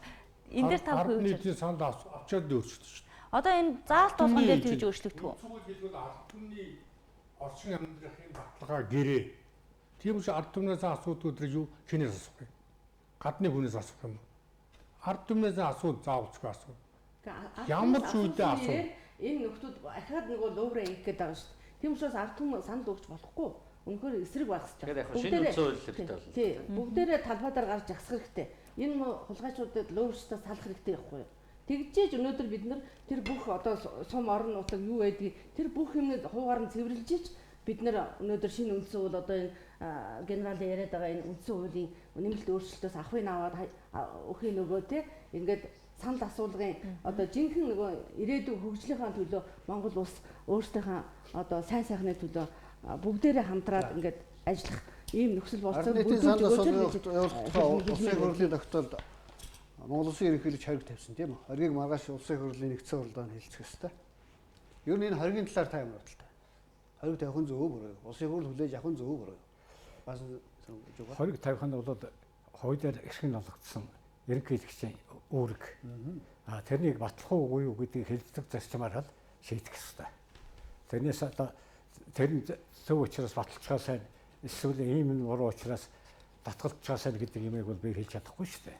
Тэгэхээр тэр чинь нэг толгой гिचний ухаантайгсан хоёр толгой төлөөс илүү гэдэг үг байдаг байхгүй. Тэгэхээр эрхэмс 76 хүн суугаад хэлсэн гэдэг чинь бас нэг юм гарч ирэх байлгүй гэж итгэж байна. Монгол улсын ерөнхийлөгч бүрэн эрхийнхээ хүрээнд хориг тавьсан. Хориг дэвшээр эрхээр олгогдсон одоо эрхийн дагуу одоо хориг тавьж байгаа. Энийг одоо улсын их хурл хэлэлцэн мэдээж улсын их хурлаар хэлэлцэж байгаа энэ бүх үйл ажиллагааг Монголын ард түмэн харж байгаа. Хэрвээ одоо Монголын ард түмэн ямар нэгэн байдлаар одоо бид нар Монголын ард түмнээ Монголын төр хуурах юм бол Монголын ард түмэн одоо ямар ч байсан одоо энэ улсуудад хизээ нэгэн цагт хариуцлага бол тооцох байх. Тийм учраас энэ одоо улсын их хурл хамгийн зөв шийдвэрийг одоо Монголын ард түмний одоо энэ түүхэн цаг үед нь гаргаасаа гэж одоо миний хувьд бол хүсэж байна. Тийм учраас одоо энийг одоо сонсох байхаа гэж бодож байна. За би ерөнхийлөгчийн байр суурь дэмжиж байгаа. Тэгээд энэ нөгөө төслөө татаад авцсан шүү дээ ерөнхийлөгч чинь. Одоо тэгээд энэ хааштай энэ төсөл байхгүй болцсон. Тэгээд эдгээр ингээд 2 дугаар хилцүүлгээр орцсон учраас хүчин төгөлдрөө гээд явж байгаа учраас өнөөдөр ерөнхийлөгчийн тавьж байгаа хориг нь бол маш зүг зүйтэй асуудал. Энэ бол цаг үеэ олсон. Харин энийг хүлээж авах байхгүй асуудал дээр бол энэ ардын намынхны өөрсдийн шийдэх асуудал. Энийг бол ард түмэн харж байгаа. Төр түмнүүдтэй гэдэг. Манай Монголын ард түмэн бол маш сөрхий болсон шүү дээ. Ер нь одоо ингээд одоо сүүлийн сонгуулиудын савлтд байдлыг харахаар өнөөдөр энэ 65% суудлал хүртэл өгсөн энэ их сайхан итгэлийг бол одоо зүтгэлээр биш одоо маш муу байдлаар хариуллаа. Бүр том руу харууллаа. Тэгээд яг хуу энэ би энийг одоо уншиж байгаа надад цаг байгаа юу? За их биш бол. Их биш. Мэдээж их юм уншихгүй. Тэгээд энэ эдгээр болохоор тэгээд байгаа байхгүй юу? 2 дугаар хэлцүүлгээр орсон бол одоо юу гэдэг одоо бандан бад гэдэг байгаа байхгүй юу? Тэгтлийн чиг улсын хурлын чуулганы хуралдааны дэгэн тухай 17 дугаар зүйлийн нэг хууль санаачл хилцүүлгийн аль шатны төслөө татаа авч болно гэж байгаа. Одоо ингээд жоохон цаастай баримттай ярихгүй бол нэг цэжний пангаар зохиож яриад байгаа юм шиг болоод нэг бусдыгаа нэг муугаар харагдуулах гэдэг юм шиг үгүй байхгүй юу? Үнэхээр сайн юм хийж байгаа бол 2 гараа өргөөд 2 хөлөө өргөөд дэмжиж дэмжмээр байна. За мөн хуулийн 17 дугаар зүйл 17-гийн 3-т энэ хуулийн 17-гийн 1 17-гийн 2 заасны дагуу төслөө татаа авах тохиолдолд төсөл хилцүүлгийн аль шатнд байгаагаас үл хамааран хууль санаачлагч төслөө татан авах тухай албан бичгийг улсын хурлд эрүүлэх бөгөөд улсын хурлын дарга нэгдсэн хуралдаанд энэ тухай танилцуулснаар төслийг татан авсан тооцно гэж байгаа. Тэгтэл чи тийм байхгүй. Наа чи 2 дугаар хэлцүүлгээр орцсон бол одоо тийм байхгүй гэж. Энэ хуулийн дээр ингэ байж хахад энэ ахаал хууль зөрчсөн асуудал гаргаж байгаа. Ийм ёс зүггүй байж болохгүй. Тэгж л хэлмээр байна. Ер нь удаа дараа хууль зөрчсөн гэдэг нь ерөөсөд батлагдсан байгаа. Ерөөсө бүх шатандаа батлагдсан байна шүү дээ. Энийг бол дахин одоо бид нар тэгээд яриад байх ерөөсө ямар шаардлага алга. Тийм учраас ерөөсөө л энэ улсын хурлын энэ яаж хууль зөрчсөн нь үзэгчдэд ойлголттой бас. Гэхдээ хууль зөрчсөн гэдэг мэдэгдэж байгаа шүү дээ. Ерөөсөө анханасаа энэ хилцүүлгийг ард түмний санал одоо нийтийн одоо сонсгол хийж нийтийн одоо хүртэл болгож чадаагүй. Жинхэнэ Монгол улс одоо юун дээр алдсан, юун дээр одоо хөгжих, ирээдүйн хөгжил нь юу юм, ямар гарц гаргалгаа байгаа энэ бүх юм ерөөсөө яриаггүй. Зөвхөн одоо нэг хэдэн хууль янз бүрийн тоо баримт хэлдэг гэсэн мөртлөө яг одоо өнөөдөр Монгол улсыг хөгжүүлэх гэдэг байгаа тэр үндсэн хууль байна уу байхгүй ард түмэн гэсэн үг байна уу Монголын одоо байгалийн байдлыг ард түмний мэдлэл байх ёстой гэсэн үг байна уу ерөөсөө байхгүй энэ бол үнэхээр хуулиа зөрчсөн гэдэг нь ерөөсөө тод томроо харагдаж байгаа. Ийм учраас одоо бид нар хэлсэн шүү дээ 17 нам одоо нэгдээд үндсэн хуулийн одоо эсрэг үнэхээр энэ бол шаардлага нь бол мөн өнөөдөр хийх ёстой нь мөн энэ хүмүүс хийхгүй маа. Дараагийн одоо жинхэнэ одоо эх оронч хүмүүс гарч иж энэ хуулийн төслийг хийх ёстой юм аа гэсэн энэ одоо аргалгаан дээр байгаа учраас өнөөдрийн энэ одоо чадамжгүй их хурл бол маш хурдтай тараад энэ үйл ажиллагааг зогсоогоод өөрсдөө одоо төртөө дөрвүүдэр хууль хяналтынхаа байгууллагаар шалгагдаад дахин хуулийн өөрсдөө зохиож өөрсдөө одоо хичнээн жил энэ юунаас мултрах юм бэ те үнэхээр эдсэн ууцсан бүгд ингэ харагдаж шít бид нарт одоо мэдэгдэж шít тий мэдэгдэж байна ийм учраас энэ хүмүүс өөрөөсөө бурууга үлээгээд явах хэрэгтэй тарах хэрэгтэй. Тэгэхээр манай шууд хилцүүлэг бол тухай бүртээ дид ийм сэдв өгөөд явдаг. Өнөөдрийн сэдв бол та бүхний ард бас бичсэн байна. Ард нийтийн санал асуулга, Монгол Ардын намын тулгалтуу, ард түмний сонголтоо гэсэн ийм дид сэдв өрөөнд явагдаж байгаа. Тэгэхээр та бүхэн санал асуулга дээр юу гэж бодож байна? Манай энэ дид сэдвт бас хариулвал тулгалт гэж үзэж байгаа. Ардын намын 62-ын бүлгийн тулгалт бусад одоо юу гэдгийг ерөнхийлөгч байна юугаа татаад авсан шүү дээ. Гэтэл энэ хоёр одоо объект байж энэ үндсэн хуулийн өөрчлөлтийг хийя гэжсэн мөртлөө нэг нь татаад тушаа тэр үндсэн хуулийн өөрчлөлт юусоо байхгүй болж байгаа шүү дээ. Байхгүй болчиход байхад дахиад энэ байна. Та нарт одоо бид нар сайхан нийгмийг өгье, сайхан үндсэн хууль хийя гэд ингээд суугаад байгаа нь бол хамгийн гутамшиг байгаа. Энэ бол тулгалт гэж үзэж байна. Юу? Олон хэлмээргүй санагч. Би түрүү хэлсэн. Энэ хэд бол энэ 70-80-аад оны хүүхдүүд Монголын төрийг барьж чадахгүй гэдэг нь бүр товоо тодорхой боллоо.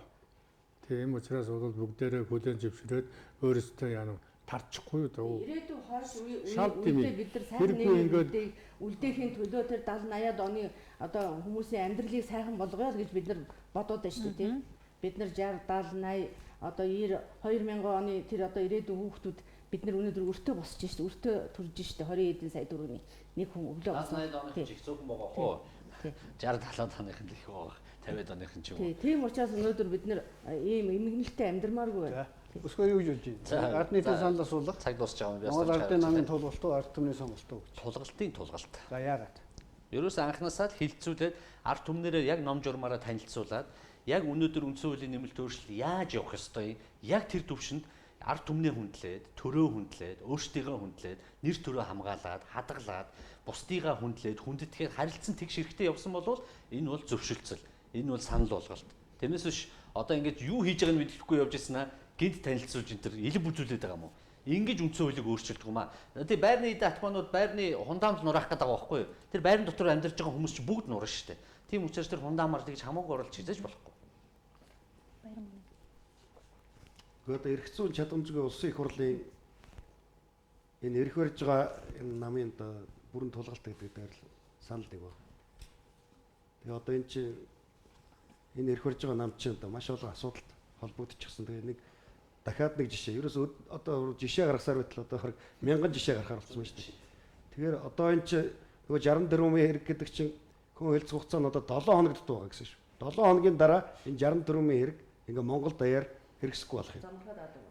Төрийн албыг одоо арилжаал 8 айлга одоо энэ хэрэг чинь ингээд мартагдах нэ. Энэ 64 хэрэг гэдэг чинь. Тэгэхээр одоо үнэхээр одоо энэ ямар үйл ажиллагаа явуулж, ямар одоо байдлаар энэ ард түмнийг хуурч яаж ингэж одоо хулгай луураа нуун талдалж байгааг одоо ард түмэн ил харж байгаа. Ард түмэн чи одоо өнөөдөр харж байгаа. Өнөөдөр зүгээр жирийн одоо ард иргэдийг хуурч болно. 27 жил хуурсан одоо дахиад цаашаа хуурыг гэж бодож байгаа. Одоо бол өнөөдөр ард түмэн хуурагдахгүй. Ард түмэн хуурагдахгүй байх гэдэг чи итгэлтэй. Тийм учраас энэ бол Монгол ардын намын тулгалт. Тийм учраас энэ тулгалтыг бол бид бүхэн хүлээн зөвшөөрөхгүй гэж бодож байна. Баасан жоо юу гэж байна? За одоо нэгтээ юм боловсруулаад хэлцүүлэхдээ явж байгаа юм байна. Тэгэхдээ тулгалт гэдэг үгийг бол би үнэндээ ойлгохгүй. Ийм муухай үг битгий хэрэглэж хэлмээр. Өөрөөр юу гэж боловсруулсан юм дараа санал асуулгаа санал авах гэж явж байгаа болохоос чи заавал өг гэж байгаа юм биш үү? Жишээлбэл би бол надад бол тулах ямар ч хэрэг байхгүй шүү дээ. Чи над хэрвээ тулгаад тэр тулгалт гэдгийг ярих юм бол би өөрийнхөө бодлого хэлээд шүү дээ. Тэгэхээр бид нар бас нэг хэлцэлгүнд оролцож байхдаа хэлдэг үгээ ярьдаг яриагаа бас яг учирч амсалтай ярьж байгаа юм. Энэ юм боловсруулж чад хэлцүүлээд ард түмний хэлцүүлэх нь зөв үг гэж цөмөрөө ярьж байгаа шүү зөв үг. Тэгэхээр одоо хэлцүүлэх утгатай тулгалт гэж ярьж болохгүй шүү дээ. Харин хугацаа л алдчихсан байгаа байхгүй. Буруу би тэр үг хэлсэн шүү дээ. Боловсруулаад эхнээ хэлцүүлгээ явахаас өмнө ард түмнээсээ санал авах хэрэгтэй байсан мал гэж. санал хэлж байна. Нийлэхгүй. Яагаад гэвэл үнэхээр тулгалт мөн шүү дээ. Тий. Тэгэхээр бид нэр ирээдүйн одоо бидний амьдрал өнөөдөр баталгаатай байсан өнөөдөр бид нар ийм сони юм яриа тий ийм одоо хачаа юм яриад би биэндээ одоо ингээд энэ буруу ярьж энэ зөв ярьж ингээд ингээд суух ямар шаардлага байхгүй. Сайхан амьдарч байсан бол бид нар би эмгтээчүүдээ намж байгуулах шаардлага байхгүй. Гэртээ сайхан амьдраад үр хүүхдээ сайхан байлгаад ингээд явж байна. Гэтэл өнөөдөр нийгэм чинь болохгүй учраас хүн болгон одоо мэдсэн ойлгоцсон биз дээ. Яагаад энэ одоо нийгэм болохгүй бид нэр ямар одоо байдлаар энэ одоо арчлаар явцсан юм бэ? Яагаад бидний юм ядуу болцсон юм бэ? Энэ хэсэг хүмүүс яагаад ийм баян болж байгаа? Ингээ бодсон чи ерөөсөө бидний хуурцсан. Олон жил одоо 27 8 30 жил хуурцсан. Одоо бид нар болоо штэ. Одоо энэ хүмүүс бол зүгээр болоо. Одоо эднэр бол идээд уугаад одоо хуулиараа өөрсдөө хамгаалуулсан. Одоо энэ хүмүүс гуруугаа хүлээгээл тэр офшордох мөнгөө Монголдо авчираад энэ Монголын одоо өр шир байдаг юм юу байдгийг тэрийг нь бүгдийг төлөөд энэ үндсэн хуулиар олгодоогүй энэ эрхээ эдэлчихсэн тий хэдэн тэр бомтон болсон хэдэн их найд дөрөв одоо кармаалцсан энэ хүмүүс бүгд одоо өмч хөрөнгө устдаа тушаах хэрэгтэй шүү дээ тий тэгжээ өнөөдөр сайхан нийгмийг бид нар байгуулъя 6 сарын 4-өөс хойш өнөөдрийг хүртэл бол яг бүтэн 4 сарыг үндсэн хуулийн нэмэлт өөрчлөлтөн дээр улсын хурл зогсож байна тийм үү эцэг бас эцэж батлаагүй дахиад 2 сар шүлээх юм уу 4 сар шүлээх юм уу тодорхойгүй шүү дээ энд одоо хэн хариуцлах вэ ардын хариуцлах үү тодорхой нэр хэлж хариуцлага үлээ.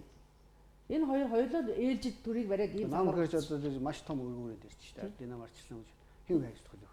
Гэхдээ энэ олигархууд хүлээ. Өсгөө юу гэж байна? За, ер нь бол намын гишүүд өөр нь яг тэр дэмжээ явсан шүү дээ. Тэр энийг хин яг өрөөсгөл. Гэхдээ ер нь би одоо бас одоо сүүлүүд энэ дэр бол ер нь ингээд өнгөрөхөд хин ч хариуцлага болохгүй. Ер нь эзэнгүүл өнгөрөх байх. Ер нь хин үлэх хэвтэй. Ер нь бол намын даргал хүлээх хэвтэй. Ер нь намын даргал хүлээх хэвтэй. Ялалт авчирхаар намын дарга ирэх юм байдалдаг тийм үү? Ялагдвал бас тэр хариуцлага хүлээдэг тийм үү? Тэгээ өнөөдөр энэ хариуцлагыг ерөнхий сайд л хүлээнэ. Ухнаагийн өрсөлдөх гэдэг лөө тий. хөрсөх ерөнхий сайд хүлээн. За баяр манай юу гэж бодож байна? Би бол эрх баригч төлөөн л гэж ойлгож байна. Тэрнээс одоо өөр хэн төлөөлөх вэ? Би хинч хүлээхгүй гэж бодож байна. Зөв байна тэгээд. Зөв нь одоо жирийн компанид ажил хийж байгаа хүн 4 сар зүгээр суух юм бол тэр хүн ямар хариуцлага хүлээх вэ? Одоо хинч хүлээхгүй тийм тогтолцоо тийм нийгэм өөрөө зохион байгуулсан. Хэн зохион байгуулж байна? Монголын ард түмэн өөрсдөө зохион байгуулсан. Монголын ард түмэн зохион байгуулсан. Зохион байгуулсан. Буруу сонголт хийгээд ингээд хийгээ харсан байхгүй юу? Биш. Монголын ард түмэн бол ямар ч байсан төрийн дор амьдч хуулийн дор хуулийн захирал ямар ч байсан амьдсан тодорхой хэмжээгээр тийм үү? Тэгэхээр Монголын ард түмэн энийг зохион байгуулсан. Ээжүүд ингээд цайхныхаа зүг өргөө явсан. Гэтэл энэ хүмүүс бидний тэр сайхан сэтгэлийг юусоо талаар болгоод Монголын одоо нийгэм хөгжлийг бол маш дорой буурай болгосон. Үнэхээр хоёр хүний нэг ядуу байна гэдэг бол үнэхээр эмгэнэл шүү дээ. 3 сая гарын хүнийг ийм ядуу амьдруулчаад өөртөө одоо тэр бомтог хичнээн одоо байшин юу гэдэг бүх юмыг авчаад өнөөдөр тэгээ хариуцлага хүлээхгүй байж болохгүй шүү дээ. Энэ хүмүүс бүгдээрээ хариуцлага хүлээх ёстой. Энэ төрд байгаа төрд шургуулсан энэ олигаркууд даа ялангуяа одоо газрын баялагийг лиценз хэлбэрээр авсан энэ тэр бомтнууд эдгээр бол хүлээх ёстой. Эдгээр бол ерөөсөө л хүлээх ёстой. Тэгэхээр одоо нэгэнт 10 дугаар сарын 31-нд ард нийтийн санал асуулгыг авах гад өнөөдөр бол Монгол Ардын намын бүлэг үндсэн хууль одоо ерөнхийлөгчийн хоргийг бол хүлээж авахгүй гэсэн ийм бүлгийн шийдвэрийг бас танилцуулж байна л да. Тэгэхээр үндсэн хууль нэмэлт өөрчлөлт оруулсан гих 25 зүйл 35 заалт бүрийг та бүхэн үзсэн үү? Бүгдийг нь мэдж байгаа юу? За энэ заалтууд хэрвээ өөрчлөгдөөд яг ингэж батлагдах юм бол Монгол улсын одоо байгаа нөхцөл байдал сайжрах уу гэж та бүхэн харж байна уу? Өөрөх юм бол эндээс гялтайх заалт одоо ганцыг хэлээч л гэж. Тийм заалт байхгүй шүү дээ. Жижиг жижиг өөрсөндөө хэрэгтэй юмнуудыг шургуулсан л байгаа шүү. За хэвгүй та түр бас нэг шинэ их сайхан асуулт тавилаа баярлалаа. Хамгийн гол нь тэрнээс чинь цөмөрөнгийн үдсэн. Тэр дотор ч юм байна шүү дээ. Авуустай юм нууч бай, хаюустай юм нууч бай. Авуустай юм жишээлх юм байна шүү дээ. Ингэж байгаа байхгүй.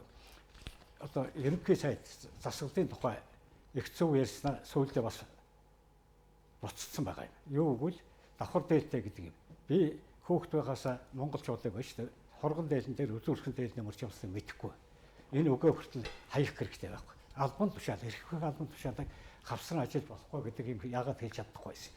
Тэгээд тэн дээр бол ерөнхий сайд их хурлын гишүүн, засгийн газрын гишүүн, ерөнхий их хурлын гишүүн байж болохгүй гэдэг бол ард түмэн одоо энэ хэлэлцүүлгэнд дурсан зөндөө ярьсан шүү дээ. Гэтэл 4-өөс дэшгүй хүн байна гэж гаргаж ирсэн. Тэгэхээр яагаад ард түмний сантыг авч байгаа юм бол тэрнийг тусгах хэрэгтэй шүү дээ. Ерөнхий сайд байж болно, бус нь болохгүй. Яагаад гэвэл салбарын яам хариуцсан сайд чинь байна шүү дээ. Барахын аргагүй ажилтай байдаг байхгүй. Тэгтэл тэгээд чуулган цуунгаа явуучих нь ямар хэрэгтэй юм? Гадуур тэгж явчихад би чуулган цуусан гэж хэлэх конкурсл гарч ирж шүү дээ. Тэгээд чуулганаа эрт бүрдэхгүй гаж бас тэрнтэй нэг холбоотой байгаа байхгүй. Нөгөө нэг юм тэр нөгөө байгалийн баялагтай холбоотой юм. Би тэр үг хэллээ шүү дээ. Энийг төлөвлөгөөтэй застраатай хөгжихгүй бол газраа түнхээ ажиж. Энэ чинь ямар өчр өхөлж байна шүү дээ. Бэлчээр сүйдэж байгаа юм. Бүх байгалийн баялаг хэдэн олигархуудын гарт орчих. Гадныхны хөрөнгө оруулалт бий болчих. Инхээр жишээлбэл оюутгай дээр биш та одоо километр 3 км гаруй газрын гүн юмд юу болж байгааг хэн хяналт тавьж байгаа бэ? Тэндээс тусгай онгоц яваад гадагшаа нисээ явчлаа гэдээ ард түмэн ярьж байгаа байхгүй. Тэр сорчилж аваад одоо технологи хөгжсөн гэж байна шүү дээ. 10-20 жил хийх юм чи 10-20 минутанд хийж болцсон шүү дээ. Тэгэхээр тийм юмдаар бол одоо тэр гой газруудаа бол стратай зарим нь хамгаалтанд авна гэдэг бол зөв. Одоо хаадгийг бол би 100% дэмжиж байгаа шүү. Тэгж яахгүй бол ард түмэн чинь өөр хөөгдүүд гэдэг нэг юм байна шүү дээ. Бас нэг тийм байна. А нөгөө талаар бол энэ хариуцлагын тогтолцоо гэдэг юм яг бол үнэхээр энэ хөрөлсгөн хэлээд байгаа хэрэгжүүлэлт би баярлна. Хийж чадахгүй бол хариуцлага хүлээдэг байх хэрэгтэй шүү. Чадахгүй бол зайгаа тавьж өгдөг байх хэрэгтэй. А тэгээд бас нэг сони юм байгаа юм. Тэр нөгөө төрийн албан хаагчдын тухай наад хуулинд тарч байж байгаа. Тэгсэн шатараад ингэж хөгжинө гэж ингэж явж байгаа хгүй. Төрийн нарийн бичгийн дарга болохын тулд 10 жил ажиллана гинэ. Тэр 10 жил тэр хүн чинь зэвэрхүү хөгжихгүй бас нэг ядал биш. Одоо Баянлаа бол сайн мэднэ те. Ягаад бол бидний хүчин гэдэг байсан баг.